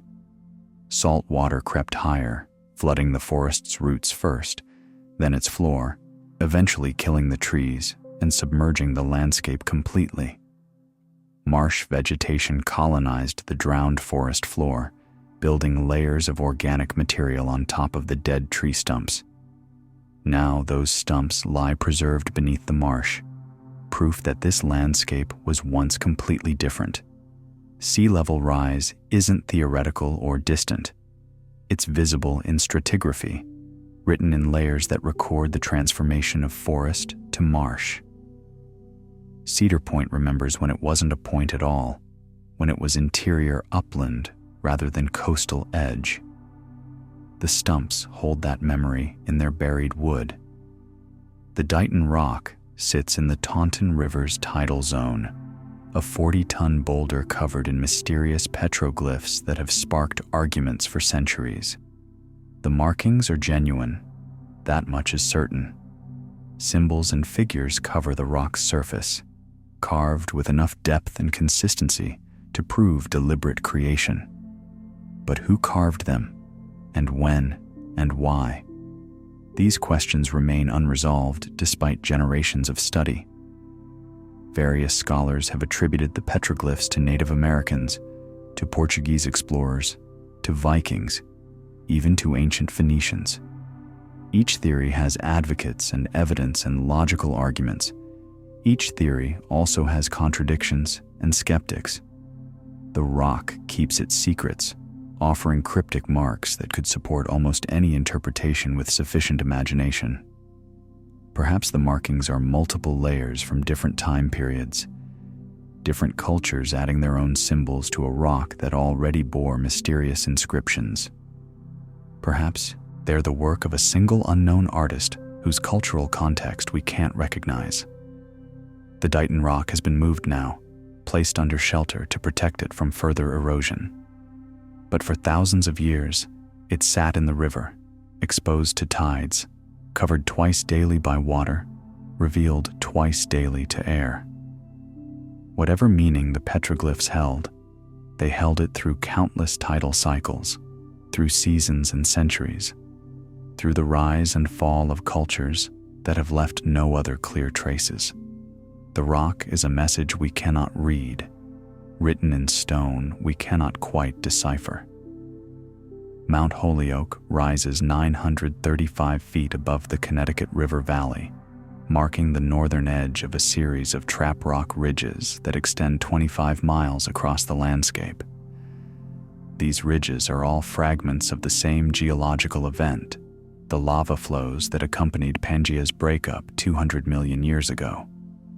What's now a series of separated ridges was once continuous basalt layers covering a vast area.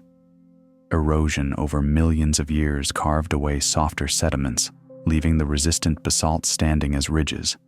The landscape inverted so that lava flows that once filled valleys now form the high points.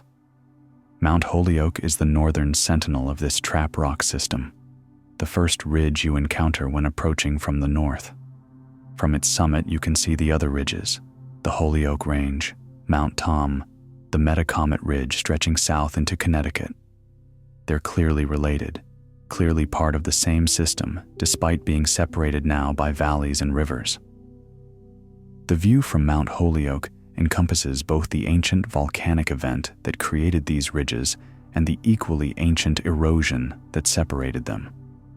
You're looking at geological time made spatial, looking at a process that took millions of years and hundreds of vertical feet of erosion, all visible in the landscape's architecture. The ridges will continue eroding, becoming lower, more separated, until eventually they disappear completely. But that won't happen for millions of years yet. For now they stand as a fossilized volcanic landscape, lava flows transformed into mountains. The Ipswich River drains 155 square miles of northeastern Massachusetts, a substantial watershed by regional standards. Yet during summer droughts, the river frequently runs completely dry, its channel reduced to disconnected pools, and then to mud and exposed rock.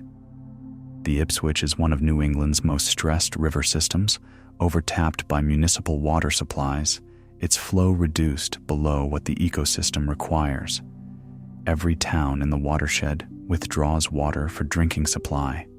Every withdrawal reduces the river's flow by that much. Eventually, during dry years, withdrawals exceed the river's ability to maintain itself. The Ipswich stops flowing, becomes a string of stagnant pools where fish crowd desperately in whatever water remains, where the river essentially ceases to exist as a functioning stream. This is tragedy played out in hydrology, a river killed not by pollution, but by extraction, by taking more than the watershed can sustainably provide. During wet years, the Ipswich recovers, flooding even, proving it's still capable of river behavior when given enough water. But those dry summer stretches, when the channel lies exposed and empty, demonstrate how fragile even seemingly permanent features can be. Rivers need water. That seems obvious, almost stupid to state. But the Ipswich proves it's worth stating. A river without sufficient flow isn't really a river at all. It's just a channel waiting to become a river again when conditions permit. Beartown State Forest encompasses 16,000 acres in the southern Berkshires, and within those 16,000 acres exists Monroe State Forest, creating the administrative peculiarity of a forest within a forest. This isn't a mistake or oversight. It reflects the complex history of how these lands came into public ownership. Different parcels were acquired at different times through different mechanisms. Some became Monroe State Forest, others Beartown. Rather than eliminate one name and subsume everything under a single designation, both names persist. Both forests maintain their identities despite one being geographically enclosed by the other. The landscape itself doesn't recognize this administrative boundary. Trees don't grow differently in Monroe versus Beartown. Streams don't change character when they cross from one forest to the other. Wildlife moves freely between them, unaware that it's technically crossing from one state forest into another and back again. The distinction exists only on maps and in management documents. But the names endure, each carrying its own history, its own constituency of people who knew these places as Beartown or Monroe before they became protected forests. Geography can be layered: the physical landscape, the administrative landscape, the cultural landscape, all existing simultaneously, each with its own logic and history. Beartown State Forest containing Monroe. State Forest is a reminder that the boundaries we draw on maps are conventions, useful fictions we maintain because they help us organize how we relate to land. Castle Island guards the entrance to Boston Harbor, or did when it was actually an island. For centuries it stood separate from the mainland, surrounded by water, accessible only by boat. A true island with a true castle, or at least a military fortification that served the same defensive purpose. But in 1891, the city built a causeway connecting the island permanently to South Boston. What had been maritime became pedestrian. The fortress became a park. The island became a peninsula, technically, though it still carries the name Castle Island as if the causeway didn't exist. The fortification itself has been rebuilt multiple times over 4 centuries. The current Fort Independence is actually the 8th fort on this site. Each iteration replaced its predecessor, responding to changing military technology and strategic needs. Now, the fort is a museum, the island a recreational area where people walk and fish and watch planes approaching Logan Airport.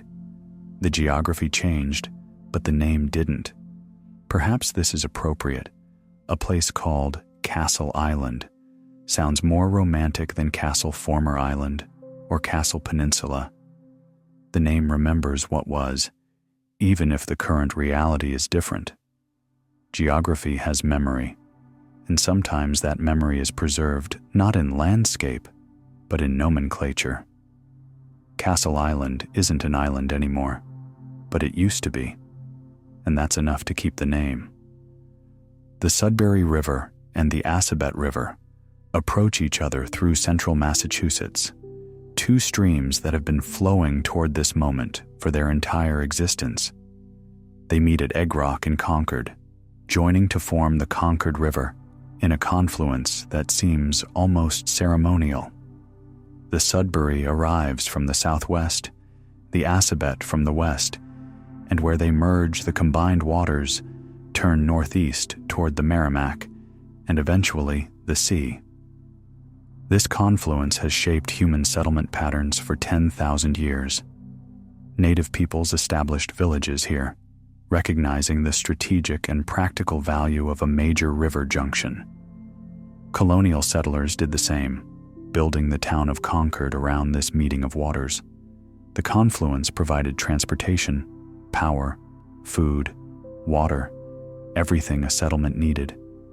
Today, kayakers and canoeists still converge here, drawn by the same waters that attracted people for millennia. Egg Rock itself is a small island right at the junction point, splitting the merging flows briefly before they recombine downstream. The rock has witnessed every season of this confluence, has watched winter ice jam and spring floods and summer shallows repeat in cycles for as long as the rivers have existed in their current configuration. Confluences are geography's punctuation marks, places where multiple streams become singular flow, where separate narratives merge into combined story. The Sudbury and Assabet each carry their own watersheds, their own tributaries, their own histories. At Egg Rock, all of that becomes the Concord River, something new despite being composed of familiar water. No Man's Land Island lies south of Martha's Vineyard, a 600-acre outpost that remains strictly off-limits to visitors. For 50 years, the island served as a Navy bombing range, subjected to relentless practice strikes that left its soil contaminated with unexploded ordnance. Bombs that didn't detonate lie buried across the island, their locations imperfectly known, their conditions uncertain.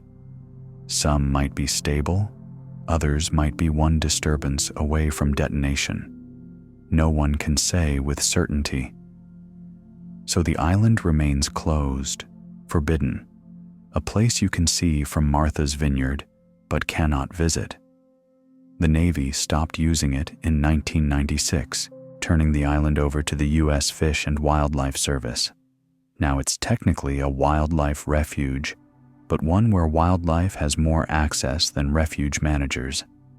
Seabirds nest there in enormous colonies, undisturbed by human presence. Harbor seals haul out on its beaches. The island has become an accidental sanctuary, protected by the very contamination that makes it dangerous to humans. This is unintentional conservation, geography preserved through prohibition rather than appreciation. No man's land will likely remain off-limits for generations. Clearing all unexploded ordnance would be prohibitively expensive and dangerous. The island accepts its isolation, has adapted to being seen but not touched, known but not explored. Perhaps this is its future permanently. An island that exists primarily as an idea, a place on maps that no one visits, geography experienced only from a distance. October. Mountain State Forest sprawls across 16,127 acres of the Berkshire Plateau, making it Massachusetts's largest state forest. But size isn't its most remarkable feature. The forest contains the headwaters of 5 different river systems, streams that begin within its boundaries, before flowing away in 5 different directions to 5 different destinations. This makes October Mountain a hydrological hub, a place where watersheds are born rather than collected. Rain falling on the forest's ridges flows downhill in whichever direction gravity dictates, and that direction determines which ocean the water eventually reaches and by which route. A few miles of lateral distance at the headwaters translates to hundreds of miles of difference downstream. Water beginning on one part of October Mountain might flow to the Connecticut River and then south to Long Island Sound. Water from another ridge might flow to the Housatonic and reach Long Island Sound by a completely different route. Still other flows might join the Westfield River or the Chicopee, taking their own paths to the same general destination. The forest is essentially a distributor of water, a place where precipitation is sorted and sent on various journeys. Standing in October Mountain during rain, you're witnessing the beginning of multiple rivers' stories, droplets embarking on paths that won't conclude until they reach the ocean through channels that diverge radically from their common starting point. Misery Islands occupy Salem Sound as a pair of small islands connected by a sandbar that maintains the ambiguity typical of barrier features. At low tide, the bar emerges fully, wide enough to walk comfortably, making the 2 islands temporarily one. You can stroll from Great Misery to Little Misery, yes, those are their actual names, on dry sand without getting your feet wet. Then the tide rises and the connecting bar submerges, disappearing beneath several feet of water. The single compound island becomes 2 separate islands again. This transformation repeats, twice daily, with metronomic regularity. The island's grim name supposedly comes from a shipbuilder named Misery, who owned them in colonial times, though that etymology sounds suspiciously convenient. More likely, the name reflects the island's inhospitable character. Small, exposed, difficult to settle or farm, offering more hardship than opportunity to anyone attempting to live there. Today, the islands are protected as a nature reserve, their misery quotient presumably reduced now that no one's trying to make a living there. The connecting bar continues its tidal appearances and disappearances regardless of human naming or history. Geography performs its cycles independent of what we call places, independent of whether we find them miserable or delightful. The bar emerges because tide levels drop below its elevation. The bar submerges because tide levels rise above it. The islands don't care whether they're 1 or 2. Only cartographers and visitors care about that distinction. The Green Mountains of Vermont don't stop at the state line. They simply change their name. Crossing into Massachusetts, they become the Hoosac Range, continuing the same geological story under different nomenclature. But something shifts as the mountains extend southward. The metamorphic schist that dominates Vermont's Green Mountains, rock transformed by heat and pressure deep in Earth's crust, gradually transitions to younger sedimentary rocks in the Hoosac Range. This isn't a sharp boundary, but a gradual shift, layers interfingering, older rocks mixing with younger ones, the geological record becoming more complex. The transition reflects different chapters in the Appalachian story, different episodes of mountain building and erosion and deposition. The schist formed deep underground during continental collision. The sedimentary rocks formed later, in basins that filled with debris eroded from the mountains those collisions created. Now, both rock types are exposed at the surface, worn down by hundreds of millions of years of erosion, their differences visible to anyone who knows how to read stone. The Hoosac Range is teaching the same lessons as the Green Mountains, but in a different accent, the same tectonic history expressed through different rock types. The mountains don't care about state boundaries. They were here first, extending their ridgelines according to geological logic rather than political convenience. Nauset Beach stretches 9 miles along Cape Cod's outer shore, a classic barrier beach doing what barrier beaches do, protecting, migrating, sometimes catastrophically breaching when storms grow strong enough. The beach has breached and reconnected over a dozen times in the past century alone, a pattern that would seem dramatic if not for the fact that this is perfectly normal barrier beach behavior. Major storms generate waves powerful enough to overtop the beach, carrying sand inland, cutting channels through the barrier that allow ocean and bay to connect directly. These breaches can persist for years or decades, creating inlets that boats can navigate, dividing what was one beach into two. Then gradually, or sometimes suddenly, during another storm, the breach fills with sand again, the beach heals itself, and the barrier reforms as a continuous strand. This cycle of breach and repair has been happening for as long as the beach has existed.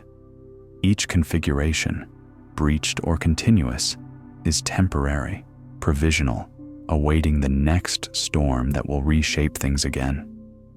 The national seashore that protects Nauset Beach has learned not to fight these changes, to accept that the beach will be whatever the ocean makes it. Fighting barrier beach dynamics is expensive and ultimately futile. The beach moves whether we permit it or not, breaches whether we want it to or not, responds to storm energy with the ancient logic of sand and wave and wind. Nauset is teaching patience, acceptance, the wisdom of letting geography be geography. The Miller's Falls area concentrates an unusual density of vertical drops within a very short stretch of river. 5 distinct waterfalls within just 2 miles. This is geography as gift to industry, elevation loss packaged into perfectly sized increments for powering mills. Each waterfall offered potential energy that industrialists recognized and harnessed. Mills appeared at every falls, factories clustered where water dropped. Entire communities developed around these concentrated energy sources. The falls resulted from bedrock geology, resistant layers creating ledges where water had to plunge rather than flow smoothly.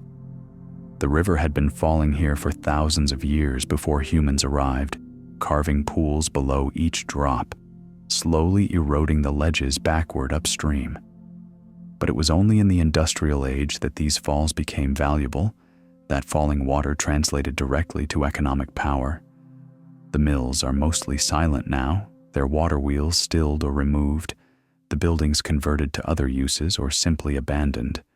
But the falls continue falling, continue dropping through the same sequence of cascades they've been descending for millennia.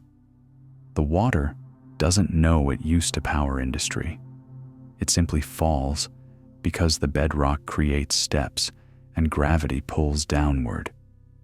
The Miller's Falls area demonstrates how geography shapes human settlement, how the placement of resistant rock layers can determine where towns develop, where factories cluster, where economic activity concentrates. We build where geography permits, where it offers advantages. The 5 falls offered 5 opportunities, and humans took every one. Cape Cod extends 5 miles from the eastern shore of Martha's Vineyard, a barrier beach protecting Cape Cod Bay from the full force of Atlantic waves. The beach is moving, as all barrier beaches move, migrating westward at approximately 10 feet per year. This is slow enough that you can't watch it happen, fast enough that property lines become meaningless over decades. The westward migration results from the dominant direction of storm waves, northeasters that approach from the northeast, eroding the ocean-facing shore while depositing sand on the bayside. The beach essentially walks itself westward, losing ground on one edge while gaining it on the other. What's remarkable is the precision of this movement, not random wandering, but consistent migration in one direction, year after year, decade after decade. Cape Cod is going somewhere. It's moving toward the main body of Martha's Vineyard, narrowing Cape Cod Bay, following instructions written in wave energy and sand supply. The lighthouse that once stood safely inland from the ocean now requires constant attention, its position compromised by the beach's movement. Eventually, the beach will migrate past the lighthouse entirely, leaving the structure on the wrong side. Or perhaps the lighthouse will be moved, relocated to accommodate the beach's westward walk. Geography doesn't negotiate. It simply moves according to physical laws, and we either move with it or get left behind in configurations that no longer make sense. The Swift River Valley lies beneath the Quabbin Reservoir now, drowned deliberately to create Boston's water supply. Creating the reservoir required flooding 7,500 acres of forest, submerging 36 miles of railroad track and 118 miles of roads. These numbers hint at the scale of transformation, but can't capture what was actually lost: entire communities, working landscapes, familiar geography erased and replaced with water. The Swift River had been carving this valley for thousands of years, creating the floodplain and tributaries and meanders that characterized its course. Then, in the 1930s, humans decided the valley's highest use was as a reservoir rather than a river valley. Dams were built, water accumulated, and the Swift River became the Swift River's ghost, flowing now at the bottom of a reservoir rather than across a visible landscape. The flooded roads lead nowhere underwater. The railroad grades serve as base habitat. The forests that were cleared before flooding never regrew. Instead, aquatic ecosystems colonized the drowned landscape. Today, boaters pass over terrain that would have been traveled by wagon a century ago. Fish swim through airspace where birds once flew. The geography didn't disappear. It simply changed context, changed medium, became underwater topography rather than terrestrial landscape. The Swift River Valley is still there, still shaped by the same hills and ridges, just existing now beneath 40 feet of water. Mount Toby rises 1,269 feet near Sunderland, a substantial peak for this part of Massachusetts. But Toby's elevation is less interesting than its composition. Arkose sandstone, a rock type that tells stories about ancient rift valleys and failed continents. The sandstone formed 200 million years ago when Pangaea was pulling apart, when the future Atlantic Ocean was just a series of rift valleys where the supercontinent had begun to split. Rivers flowing off the rift flanks deposited sand and gravel in these valleys, layer upon layer, accumulating over millions of years. This sediment eventually lithified into arkose, sandstone that contains abundant feldspar along with quartz, giving it a distinctive pinkish color. Mount Toby is essentially a pile of ancient river deposits, compressed and hardened and then uplifted by later geological events. The mountain represents a moment in continental rifting, preserved in stone. If the rifting had failed, if Pangaea had decided not to split after all, this sandstone might have remained buried in a failed rift valley. But the rifting succeeded, the Atlantic opened, and subsequent erosion exposed Mount Toby's arcos. Now the mountain stands as evidence of that ancient separation, a pile of Rift Valley sediments transformed into a peak. Walk Mount Toby, and you're walking on rivers that flowed before the Atlantic existed, on landscapes that predated the modern arrangement of continents. The mountain remembers being sediment, remembers being valley floor. Now it's a mountain, the geography inverted by erosion. The Boston Harbor Islands archipelago includes Spectacle Island, a place whose very existence is partly artificial. The island was enlarged by 100 acres using dirt from the Big Dig, Boston's massive highway reconstruction project that generated millions of cubic yards of excavated material needing somewhere to go.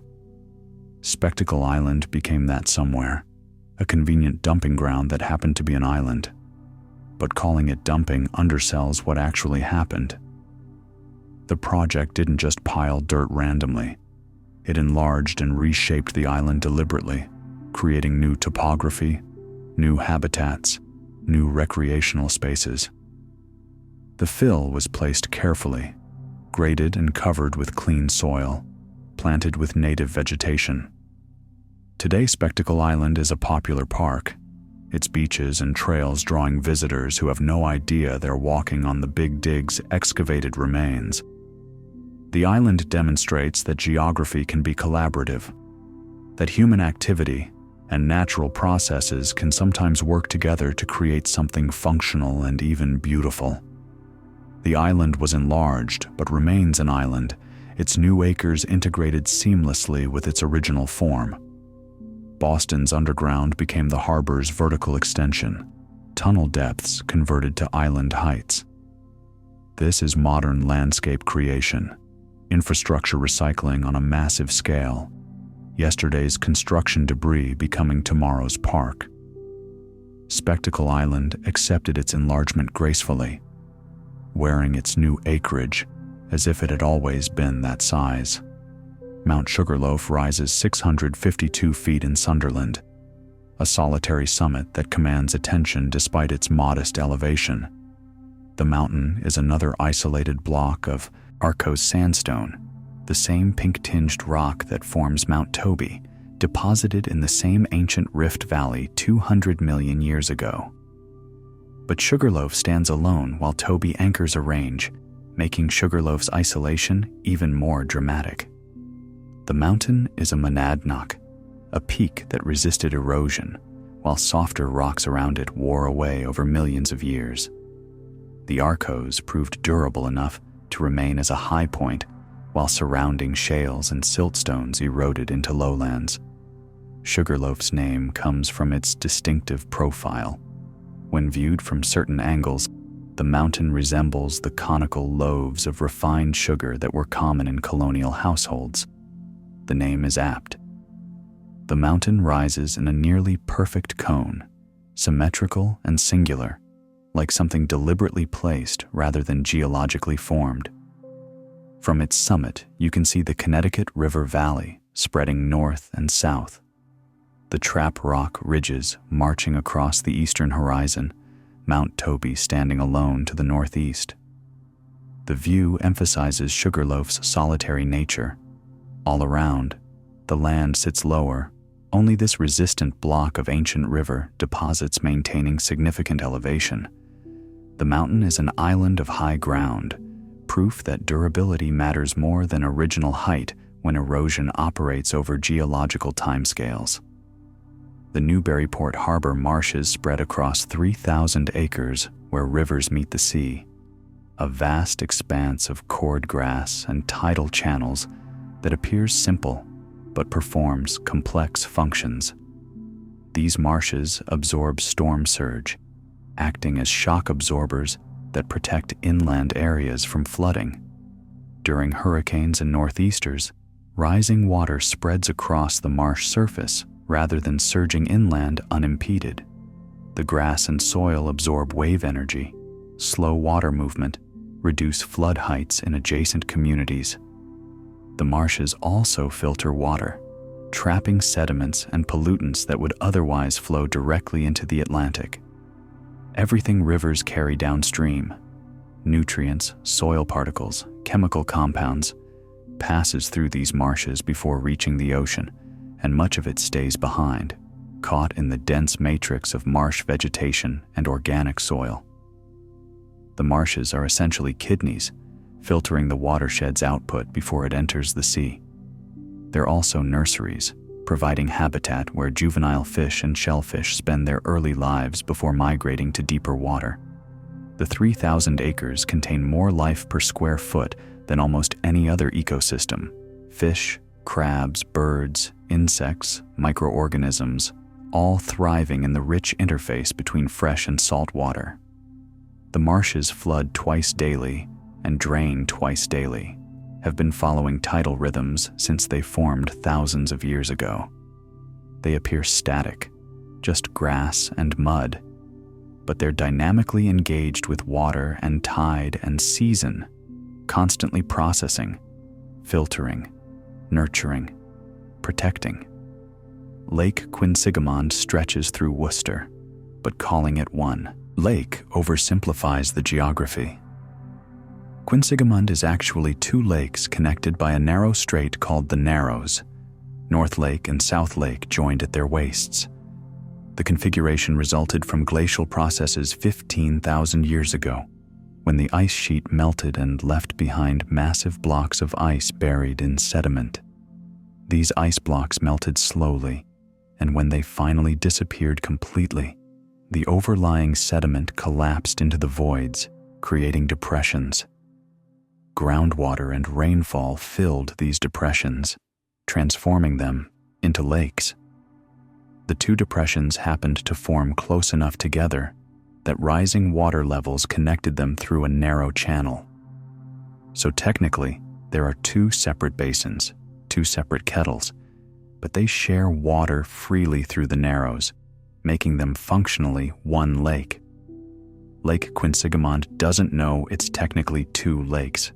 The water flows between basins without recognizing any distinction.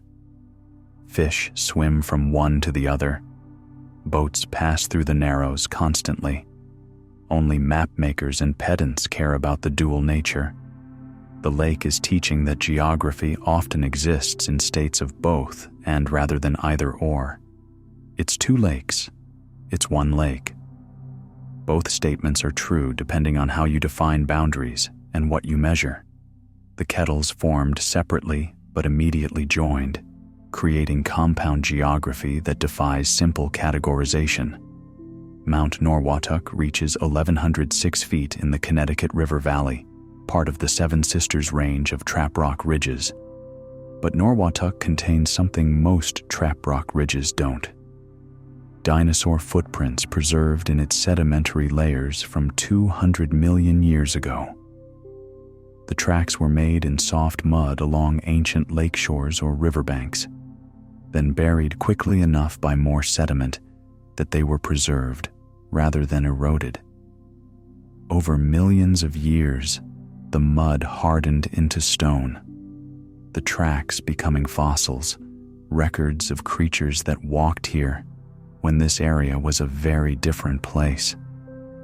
The dinosaurs that made these tracks were relatively small, three-toed species that waded through shallow water, hunting or foraging along the margins of lakes that filled the Rift Valley. Their footprints captured specific moments: this step, that stride, the precise angle of approach. The prints contain more information than bones sometimes. They show behavior, movement, how the animal distributed its weight. Norwottuck's sedimentary layers are essentially frozen time, moments from the Triassic preserved in stone. The mountain has been eroding for millions of years, slowly exposing these ancient surfaces, revealing tracks that were buried for 200 million years. Some prints have eroded away entirely. Others wait still buried, to be exposed in the future as erosion continues its patient work. The dinosaurs walked here before the Atlantic Ocean opened, before most of Earth's current geography existed.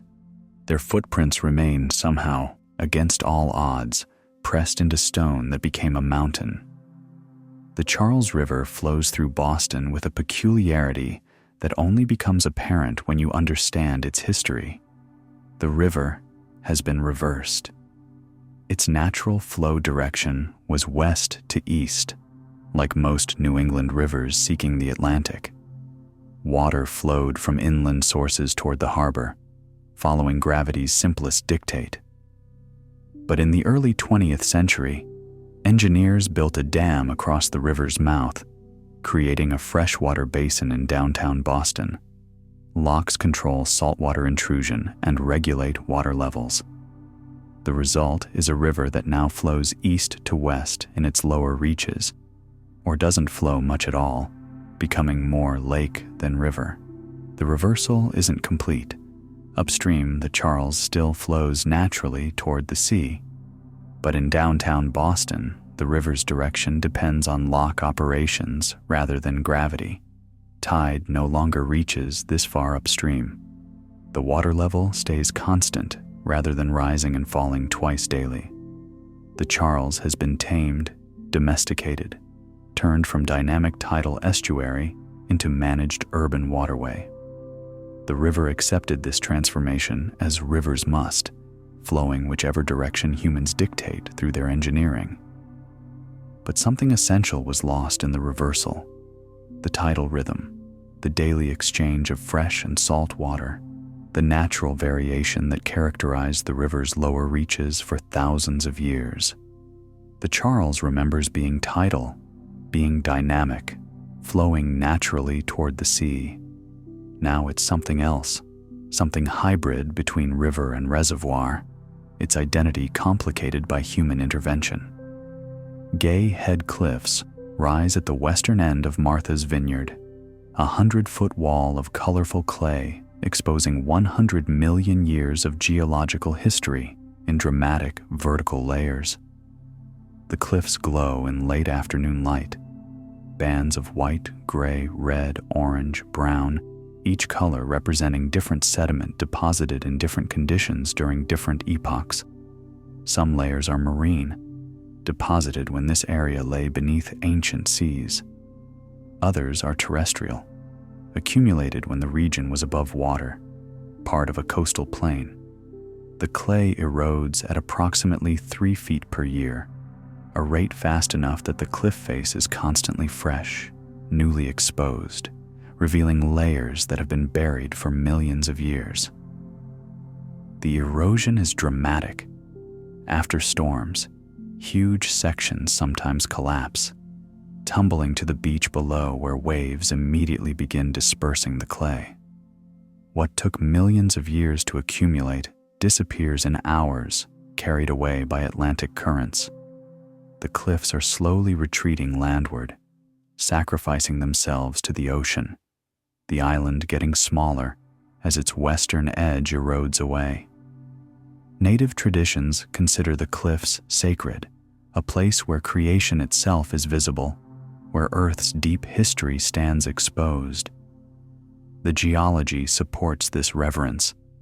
Standing before Gay Head Cliffs, you're looking at a timeline of the Cretaceous period, seeing sediments that accumulated when dinosaurs still walked the Earth.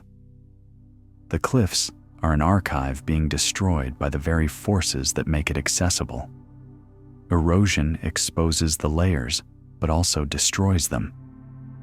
The ocean gives us this view while simultaneously taking it away. The Westfield River is actually 3 rivers: the West Branch, Middle Branch, and East Branch. that drain 517 square miles of the western Berkshire slopes before converging near Westfield. Each branch has its own character, its own watershed, its own personality. The West Branch tumbles through steep terrain, dropping rapidly, creating whitewater that attracts kayakers. The Middle Branch flows through gentler landscape, meandering more, dropping less dramatically. The East Branch occupies middle ground between its siblings, neither as steep as West, nor as gentle as Middle. The three branches developed independently, each carving its own valley through different bedrock, each accumulating its own tributaries. Only near their destination do they come together, joining within a few miles of each other to form the main stem of the Westfield. The confluence of three major branches creates a substantial river, where moments earlier there were three separate moderate streams. The combined Westfield flows only briefly before emptying into the Connecticut River, its identity as the combined flow lasting just a few miles. The three-branch structure is common in mountainous terrain. Different valleys drain different slopes, and only at the mountain's base do the separate waters combine.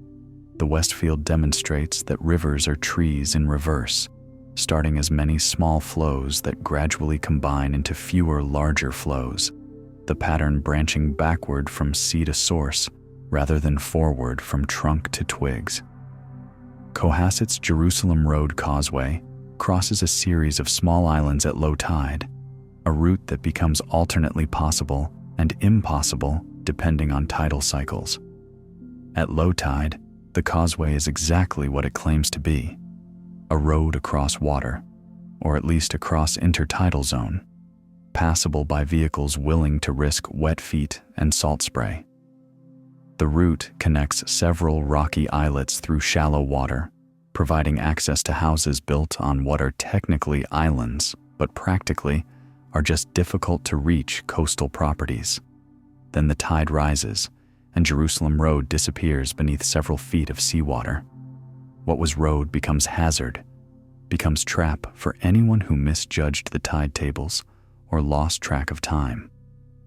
The combination of rising water and storm conditions can be lethal. Waves overwhelm the causeway, currents accelerate across it, visibility drops to nothing as spray and rain erase all landmarks.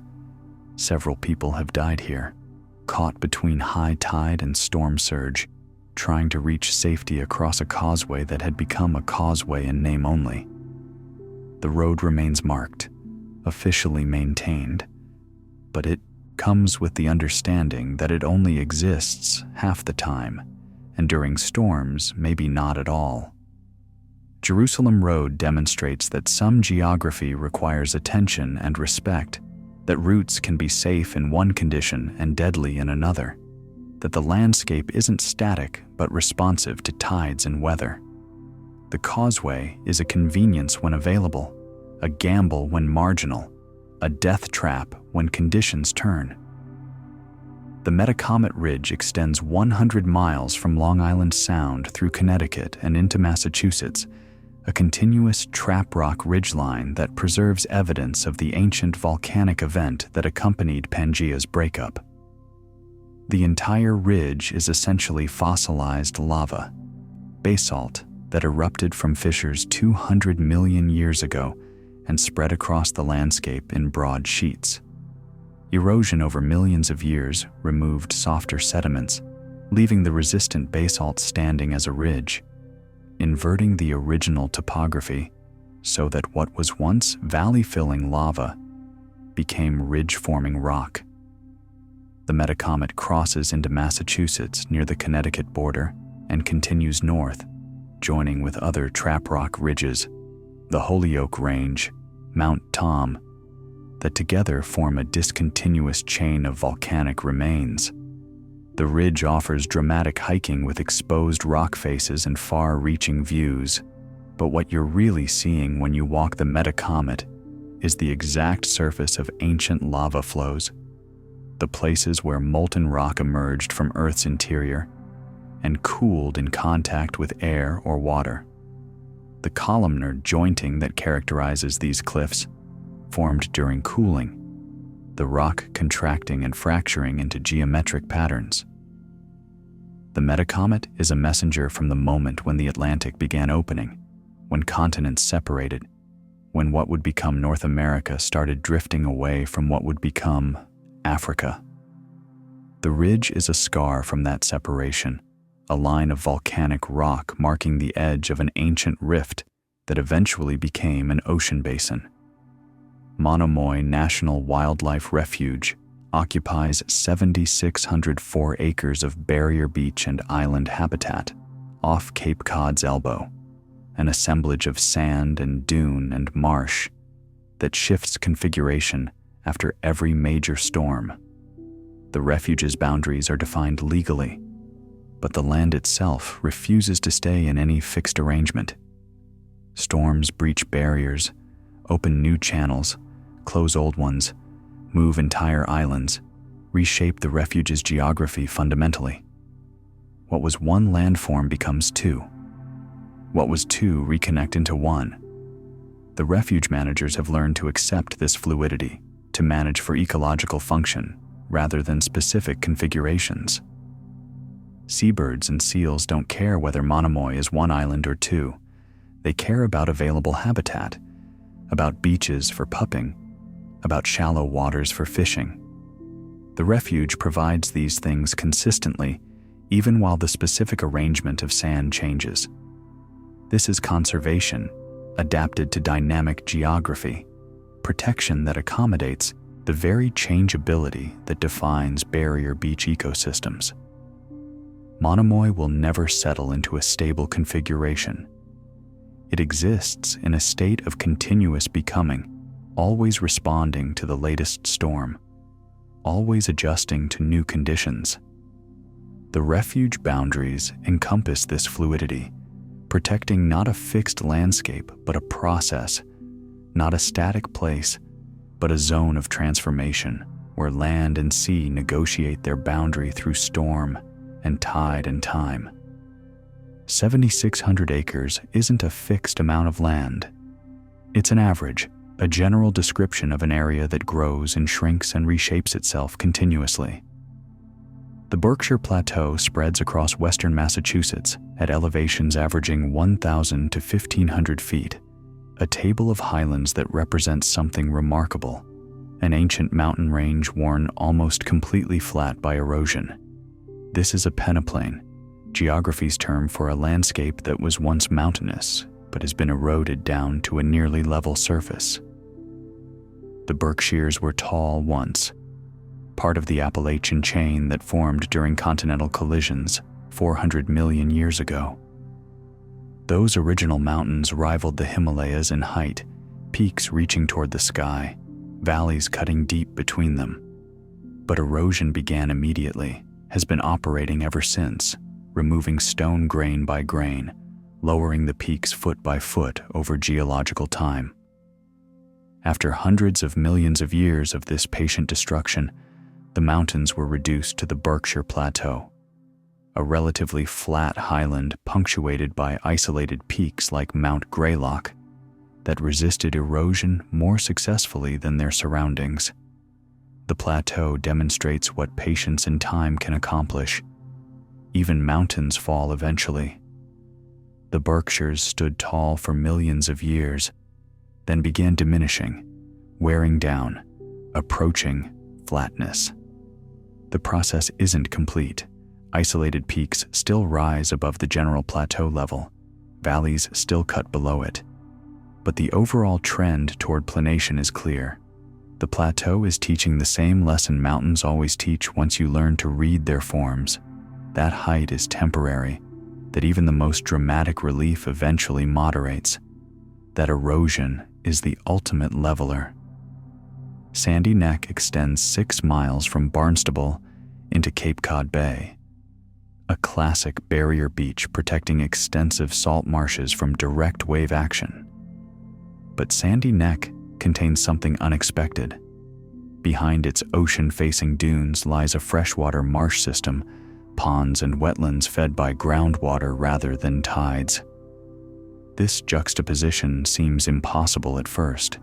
Freshwater and saltwater habitats existing side by side, separated by only a narrow strip of dunes.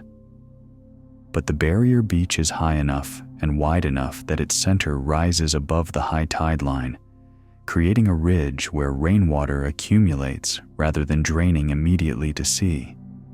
This captured rainwater percolates downward, creating a freshwater lens floating on top of denser salt water beneath. The lens is thin and fragile, vulnerable to overpumping or drought, but it persists year after year, supporting vegetation that couldn't survive in salt conditions. The freshwater marsh hosts cattails and red-winged blackbirds, painted turtles and green frogs, species you'd expect to find inland rather than on a barrier beach. Walk Sandy Neck and you pass through three distinct worlds: ocean beach with its dunes and beach grass, freshwater marsh with its pools and emergent vegetation, and salt marsh on the landward side where tides flood twice daily. These compressed habitats demonstrate that geography can contain multitudes even in narrow spaces, that barrier beaches are more complex than they appear, that fresh and salt water can coexist within yards of each other when topography creates the right conditions. The Quenabog River enters Massachusetts for just 8 miles before flowing back into Connecticut, creating one of the state's shortest river segments.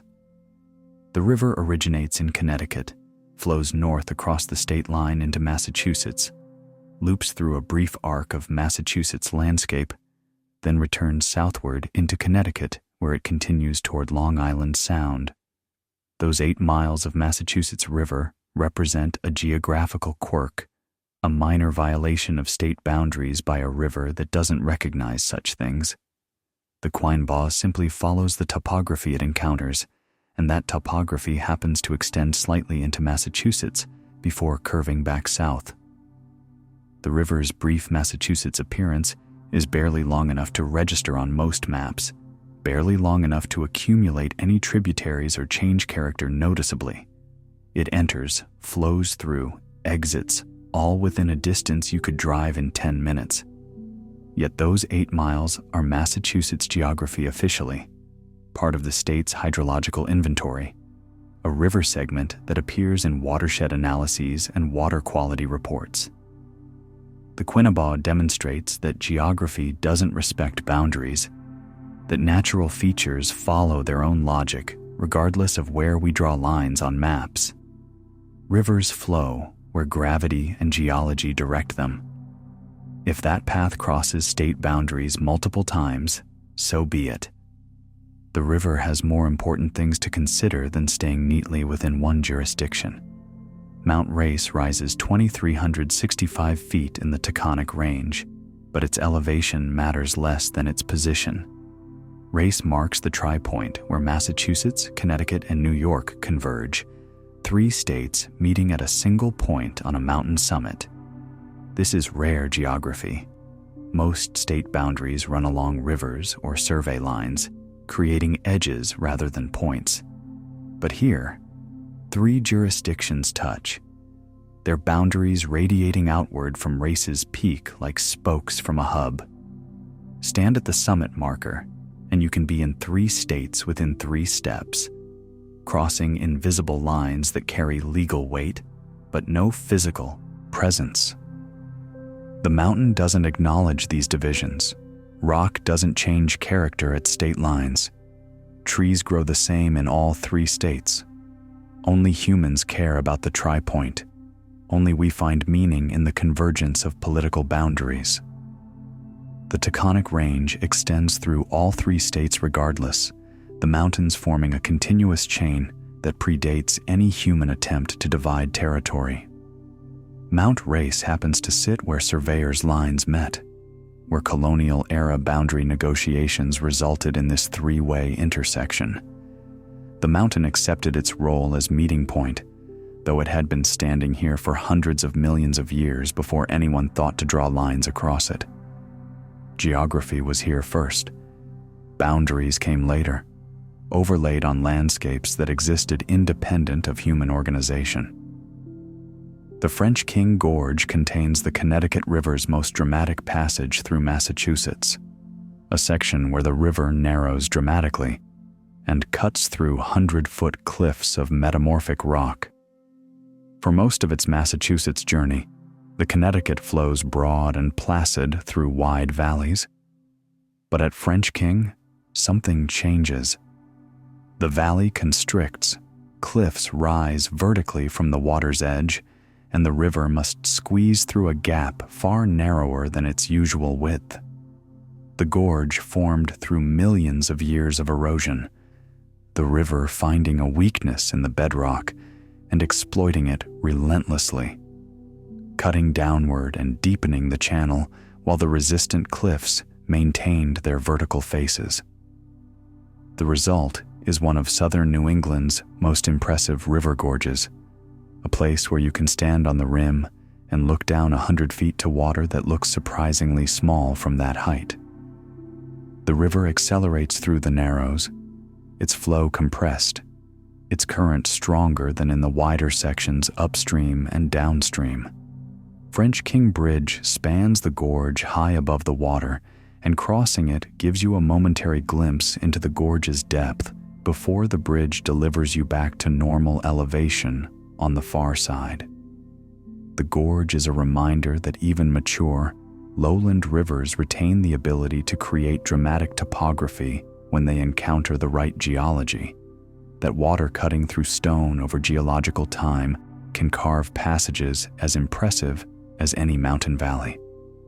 Wachusett Reservoir spreads across central Massachusetts, holding 65 billion gallons of water behind a dam that created one of the state's largest bodies of water. The reservoir supplies drinking water to 2.5 million people in Greater Boston, water that travels 13 miles through the Wachusett Aqueduct before reaching the metropolitan area. This makes Wachusett crucial infrastructure, a lake that exists purely to serve urban needs, its level carefully managed to ensure consistent supply. The reservoir flooded several communities when it was created in the early 20th century, though on a smaller scale than the Quabbin's later flooding.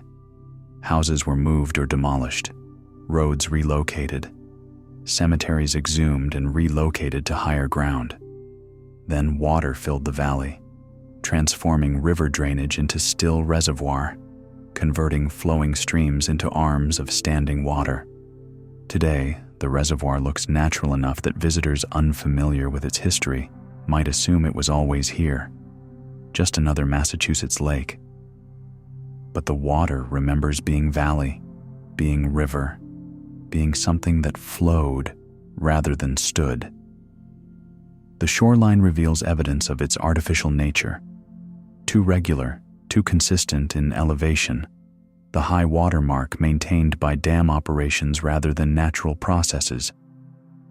Wachusett serves its purpose efficiently, providing clean water to millions, fulfilling the utilitarian reason for its existence. But it remains a human creation, geography redesigned to meet human needs, a valley sacrificed to become a reservoir. Mount Orient rises 957 feet in the Pelham Hills, unremarkable in elevation, but remarkable in what it preserved. The mountain's steep, rocky slopes made it nearly impossible to log with 19th century technology, so the forest was simply left alone while surrounding lowlands were cleared for agriculture and timber. The result is old-growth forest on Orient's flanks, trees that have been growing here for centuries, forest structure that developed without human intervention. These are rare woods in Massachusetts, where almost every acre was logged at some point during the colonial and industrial periods. But Orient's terrain was too difficult, its value too marginal, so the forest survived through simple inaccessibility. Today, those old trees, oak, hickory, hemlock depending on elevation, stand as testament to what Massachusetts forests looked like before European settlement. The understory is complex. layers of vegetation at different heights, creating habitat for species that need mature forest structure. The soil is deep and undisturbed, rich with centuries of leaf fall and decomposition. Walking through Orient's old growth feels different from walking through second-growth forest. There's a density, a complexity, a sense of time accumulated. The mountain protected its forest accidentally through topography that discouraged logging. Now that forest is recognized as valuable precisely because it's rare, because so little old growth remains in southern New England. Mount Orient's steep slopes became preservation through difficulty. The Concord River flows only 16 miles from its birth at the confluence of the Sudbury and Assabet to its end, where it joins the Merrimack River. 16 miles, a distance you could walk in a long afternoon. Yet this brief river drains 405 square miles, gathering water from an extensive watershed despite its own modest length. The Concord achieves this by accepting two substantial tributaries right at its beginning.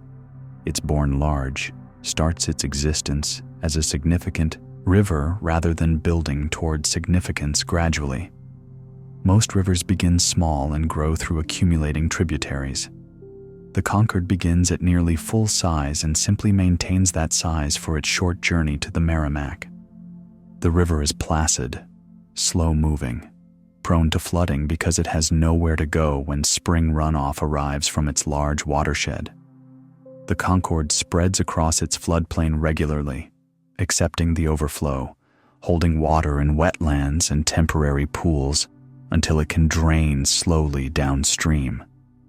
This is a river that knows it's short, that seems content to exist briefly between two confluences, serving as a connector between watersheds rather than a destination in itself. The Concord's brevity doesn't diminish its importance. It still provides habitat, still serves recreational uses, still shapes the landscape it flows through. Length isn't everything in rivers. The Concord proves that brief rivers can be just as significant as long ones, that what matters is function rather than distance traveled from source to sea.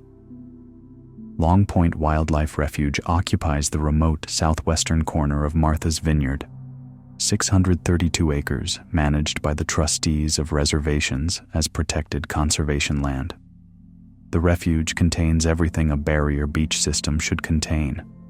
Ocean beach with its dunes and rackline, interior freshwater ponds formed in depressions behind the beach, maritime grasslands where salt spray limits tree growth. These habitats compress into a relatively small area, creating exceptional diversity within limited space. The refuge is difficult to access, requiring a long walk or a four-wheel drive vehicle with permits, which means it remains relatively unvisited despite being on popular Martha's Vineyard.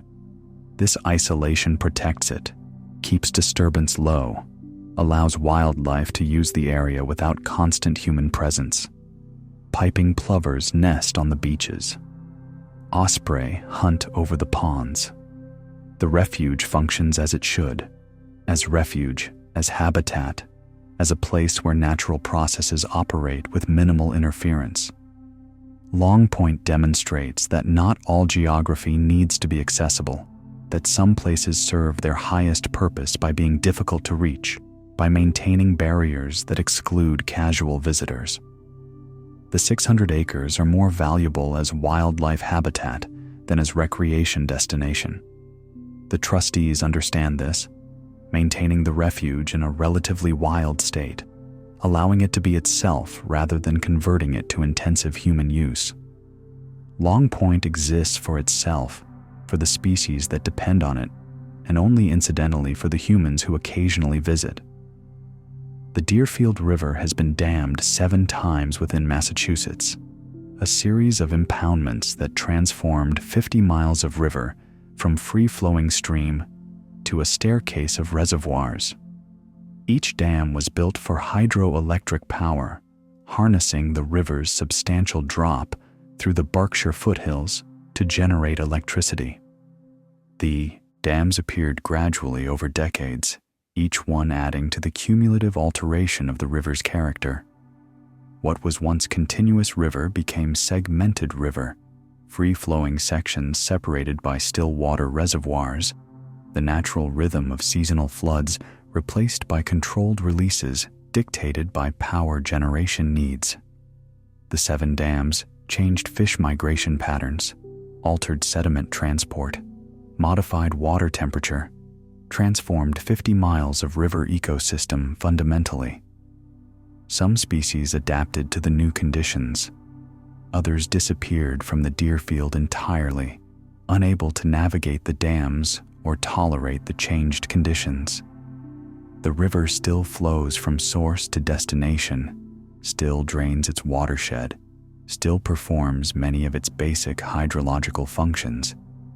But it flows according to human schedules now, its releases timed to match electricity demand rather than rainfall patterns. The Deerfield between dams remembers being continuous river, being free to flood and shrink according to natural cycles. Now it's managed, controlled, made to serve human purposes.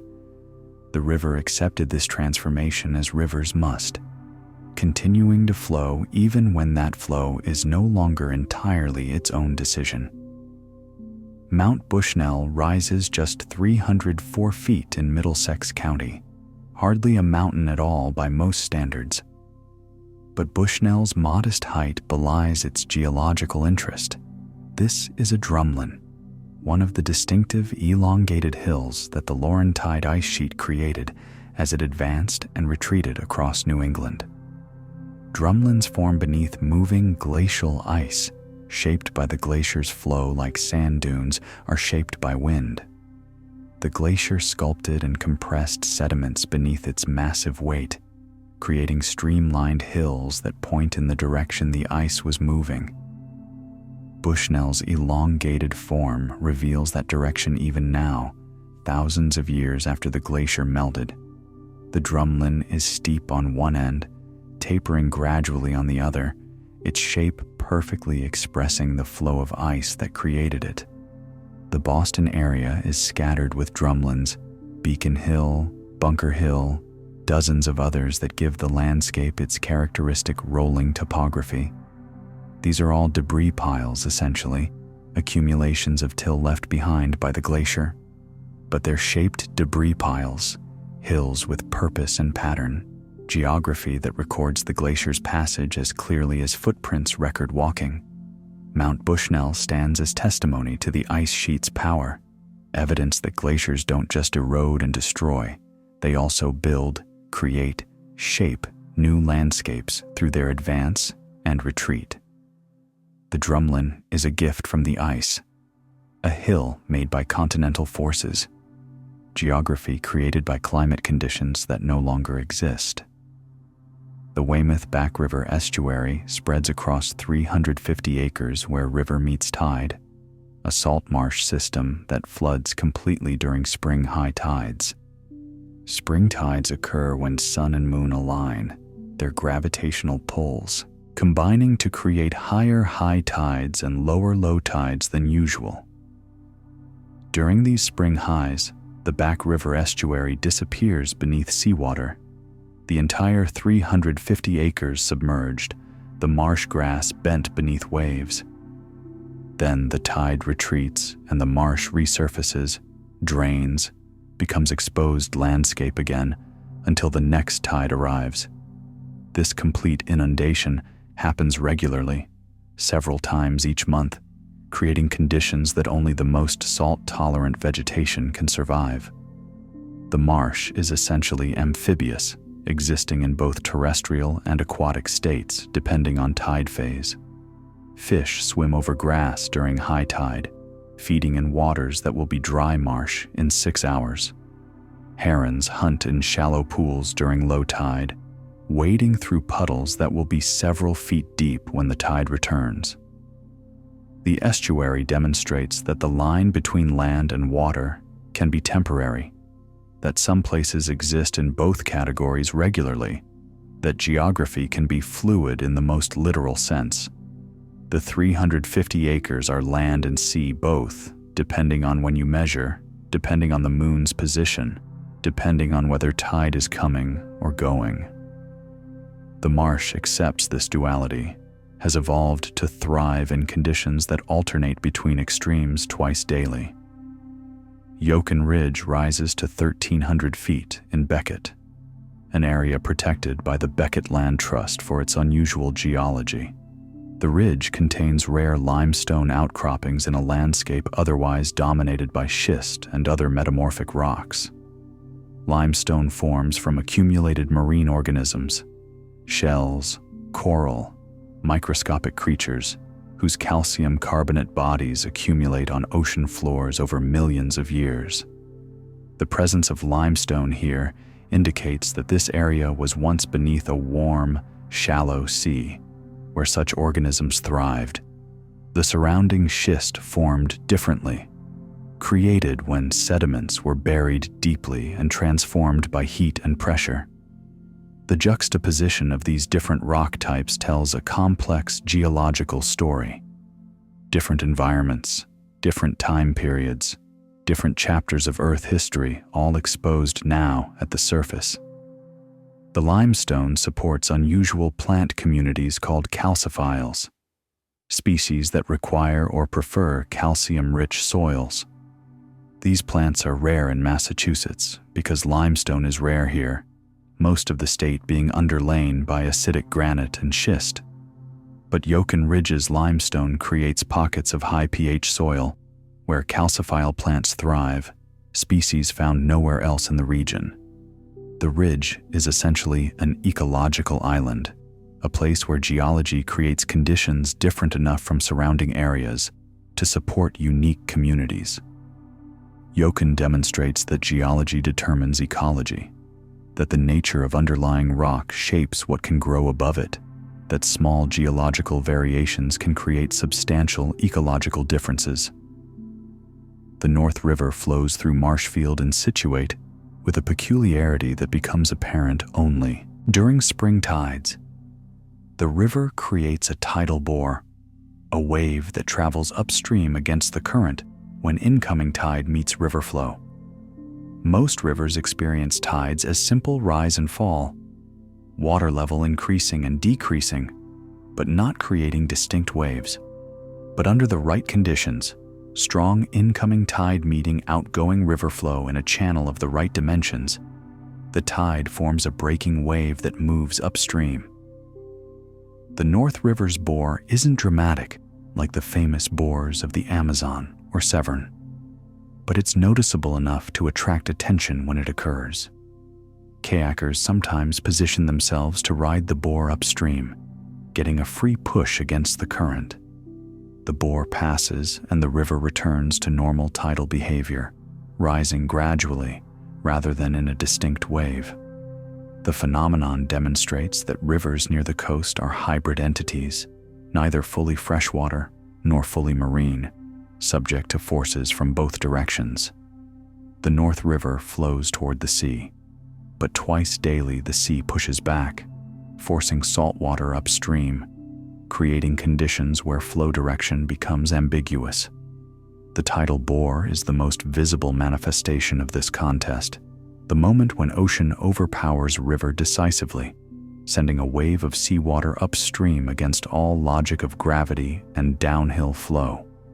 Mount Lincoln rises 330 feet in the Middlesex Fells, another drumlin in the field of glacially formed hills that characterize Greater Boston's topography.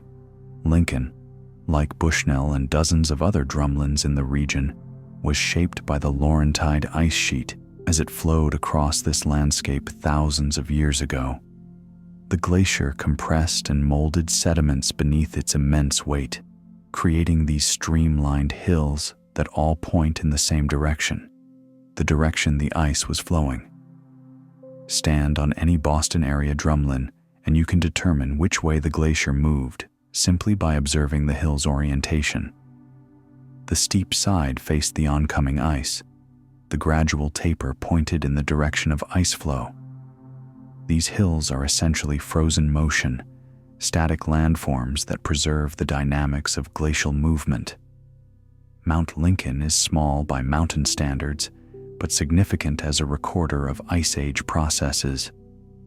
The drumlin demonstrates that landscape formation isn't always dramatic, isn't always volcanic or tectonic. Sometimes it's simply ice pressing down, shaping what's beneath it through sheer weight and persistence. The glacier that formed Lincoln has been gone for 15,000 years, melted and vanished, its water now dispersed across oceans worldwide.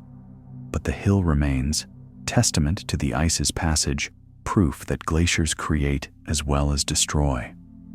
Lincoln will erode eventually, will gradually lower and spread like all hills. But that process operates on timescales far longer than the glacier took to create it. The Cheshire Cobble rises as a 2.5-mile limestone ridge reaching 1,400 feet elevation, an unusual formation in the western Berkshires where most rock is metamorphic schist. The limestone creates conditions rare in this region, calcium-rich soils with high pH that support plant communities found almost nowhere else in Massachusetts. These are calciphile species, plants that specifically require or strongly prefer limestone-derived soils. They can't survive in the acidic conditions that dominate most of the state, so they exist only in isolated pockets where limestone outcrops create suitable habitat. The Cheshire Cobble is one of those pockets, essentially an ecological island surrounded by unsuitable habitat. The plant communities here are more typical of the Great Lakes region or limestone areas of central Appalachia than of Massachusetts. Their presence on this ridge represents a geological accident that became an ecological opportunity. Limestone that somehow survived in a landscape where schist predominates, creating conditions that allow species to persist hundreds of miles from their main ranges. The ridge demonstrates that geology is destiny for plants, that even small variations in rock type can determine what grows where, that the difference between limestone and schist translates to completely different communities of species. Walk from schist to limestone and the forest changes. Different trees, different understory, different wildflowers. The transition can happen within steps, the boundary as sharp as the contact between rock types. The Shawsheen River meanders 26 miles through northeastern Massachusetts, covering that distance so slowly that it barely loses elevation. The river has almost no gradient, hardly any vertical drop from source to sea. This creates a river that meanders extravagantly, looping back on itself in elaborate curves, taking the longest possible route between any 2 points. Without gradient to drive it forward in straight lines, the Shawsheen simply wanders, following whatever slight depressions it encounters, creating oxbow curves that sometimes nearly touch themselves. The slow flow creates extensive wetlands, areas where the river spreads across its floodplain and sits there, unable to generate enough current to drain efficiently. The wetlands are rich habitat, supporting species that need standing or slow-moving water. The Shawsheen is essentially a wetland creator, its sluggish flow building swamps and marshes wherever it goes. During spring floods, the river expands dramatically, filling its entire floodplain, becoming less river than extensive shallow lake. Then slowly, gradually, it drains back to its channel as the floodwater seeps away or evaporates. The Shawsheen will never be a powerful river, will never carve dramatic gorges or rush through rapids. It lacks the gradient for drama, lacks the elevation loss that creates energy, but it succeeds at being exactly what it is, a slow, meandering lowland stream that creates wetlands and supports a different kind of ecology than faster rivers. Not all rivers need to rush. The Shawsheen proves that slow can be equally valuable. Monument Beach occupies the western entrance to the Cape Cod Canal, where tidal currents accelerate to 6 knots during peak flow. 6 knots is walking speed, or faster, fast enough to make swimming dangerous, fast enough to push boats sideways, fast enough to create standing waves and turbulence. The currents result from the canal concentrating tidal flow between Cape Cod Bay and Buzzards Bay. When tide changes, enormous volumes of water must pass through the canal's constriction, and that passage creates powerful currents that reverse direction every 6 hours. The beach sits right at this hydraulic throat, experiencing currents that most beaches never encounter. Swimming here requires awareness of tide timing, understanding of when slack tide occurs, and currents temporarily cease. Otherwise, the water will simply carry you away, pulling you into the canal where boat traffic and stronger currents create serious danger. Monument Beach demonstrates that beaches aren't always safe, that geography can create hazards invisible to casual observation. The sand looks inviting, the water appears calm from shore. But step into it during tidal flow, and you immediately feel the current's power, the water's determination to move through this constriction. The beach takes its name from a monument to the canal's construction, but it could equally be named for the need to remember. Remember the currents. Remember the tides. Remember that not all coastal waters are benign.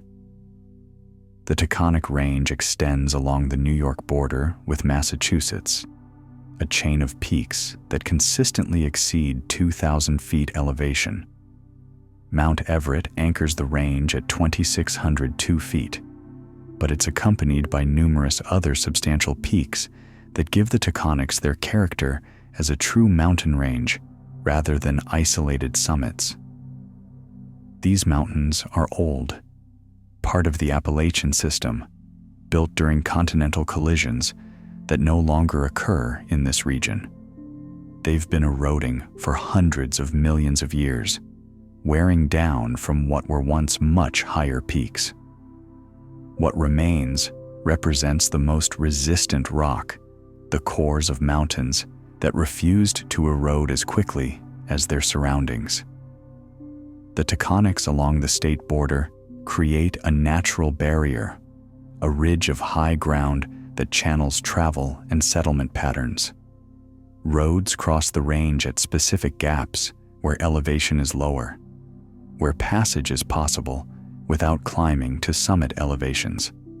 The range continues north into Vermont and south into Connecticut, though it's most prominent in this Massachusetts section where it maintains consistent elevation along the border. The tectonic peaks are forested to their summits, lacking the bare rock faces of higher mountains, but maintaining a character distinct from the lower hills to their east. These are mountains that know their age, that carry the weight of hundreds of millions of years, that stand worn but dignified, diminished from their former heights, but still commanding respect. Lake Cochituic spreads across North Andover, a natural lake that humans enlarged substantially through dam construction. The lake serves as primary water supply for Lawrence, a city of tens of thousands depending on water that falls as rain in Cochituic's watershed and accumulates in this basin. The lake was sizable naturally, a depression left by glacial processes filled by rainfall and stream inflow. But it wasn't large enough to reliably supply a growing industrial city, so dams were built to raise the water level, increase storage capacity, ensure consistent supply even during droughts. The enlarged lake flooded some land that had been shoreline or nearby lowlands, pushing the boundaries outward, creating more surface area and depth. Today, the lake looks natural enough, but its current size and level are maintained artificially, kept higher than nature alone would maintain. Cochituic demonstrates a common pattern in New England. Natural lakes modified to serve water supply needs, their hydrology altered to provide reliable sources for nearby communities. The lake still behaves like a lake. It freezes in winter, supports fish and aquatic plants, responds to seasonal rainfall variations, but its level is managed, controlled, kept within ranges that serve water supply needs rather than fluctuating freely according to natural hydrology. The lake has adapted to its role as reservoir, has become infrastructure while still appearing as landscape. The Tully Lake Basin was deliberately flooded in 1949, a valley transformed into lake for flood control purposes. The basin had been agricultural, farms, fields, scattered homesteads. Then the Army Corps of Engineers decided the valley's highest use was as flood storage, a place to impound water during spring runoff to prevent flooding downstream. So a dam was built, water accumulated, and 200 acres of valley became lake bottom. The flooding was different from reservoir creation. Tully Lake exists primarily to capture floodwaters temporarily, not to store water permanently. During normal conditions, the lake is modest, a pleasant pond surrounded by forest. But during spring snowmelt or major rainstorms, the lake rises dramatically as the dam captures inflow, temporarily storing water that would otherwise contribute to flooding miles downstream. Then gradually, the lake releases this water at controlled rates, and the level drops back to normal.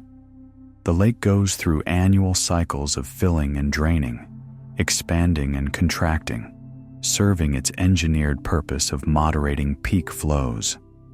The valley accepted this transformation, became lake basin, changed from agricultural landscape to hydrological infrastructure.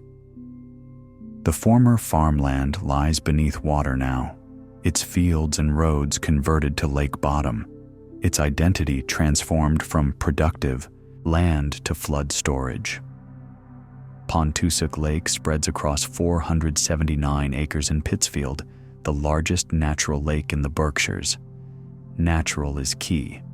This isn't a reservoir or artificially created body of water, but an actual lake that formed through glacial processes thousands of years ago. The glacier carved a basin, meltwater filled it, and the lake persists because its watershed provides consistent inflow, while its outlet drains surplus. Pontotoc reaches 50 feet deep at its deepest point, substantial depth for a New England lake, deep enough to stratify thermally in summer with distinct warm and cold layers. The lake supports recreational use, boating, fishing, swimming in designated areas, but it remains fundamentally natural despite human activity on and around it. Its level fluctuates naturally with seasonal rainfall.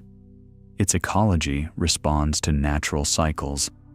The lake is doing what lakes do, holding water, supporting life, responding to climate and season. Being the largest natural lake in the Berkshires gives Pontotoc a certain status, recognition that among all the ponds and reservoirs and artificial impoundments in the region, this one is genuinely natural, formed by geological processes rather than human engineering. The lake doesn't know it's the largest. It simply exists, fills its basin, maintains itself year after year, doing what it has done for thousands of years since the ice retreated and water accumulated in the depression the glacier left behind. The Connecticut River forms 62 miles of Massachusetts' western border, a substantial length of boundary defined by flowing water rather than surveyed lines. Where the river enters from Vermont, it sits at 390 feet above sea level. Where it exits into Connecticut, 62 miles later, it has dropped to just 60 feet elevation. That's a descent of 330 feet spread across 62 miles, an average gradient gentle enough that the river flows smoothly, without major rapids or dramatic falls. The river here is mature, wide, slow-moving through broad floodplains it created over thousands of years. This is the Connecticut at its most peaceful, meandering through agricultural valleys, splitting occasionally around islands, accepting tributaries that double its flow by the time it reaches the Connecticut border. the river serves as a natural boundary. Though boundaries defined by rivers are complicated, the river moves, changes course, creates new channels, and abandons old ones. Which bank is the actual border? Does the boundary follow the main channel or the historical course? These questions create minor disputes that occasionally require judicial resolution. But mostly the river serves its boundary function adequately, providing a clear visual line between Massachusetts and New York, a geographic feature obvious enough that anyone can recognize they're crossing between states when they cross the river. The Connecticut has been flowing this path for thousands of years, long before it became a political boundary. The river simply flows. We're the ones who decided it should also divide states.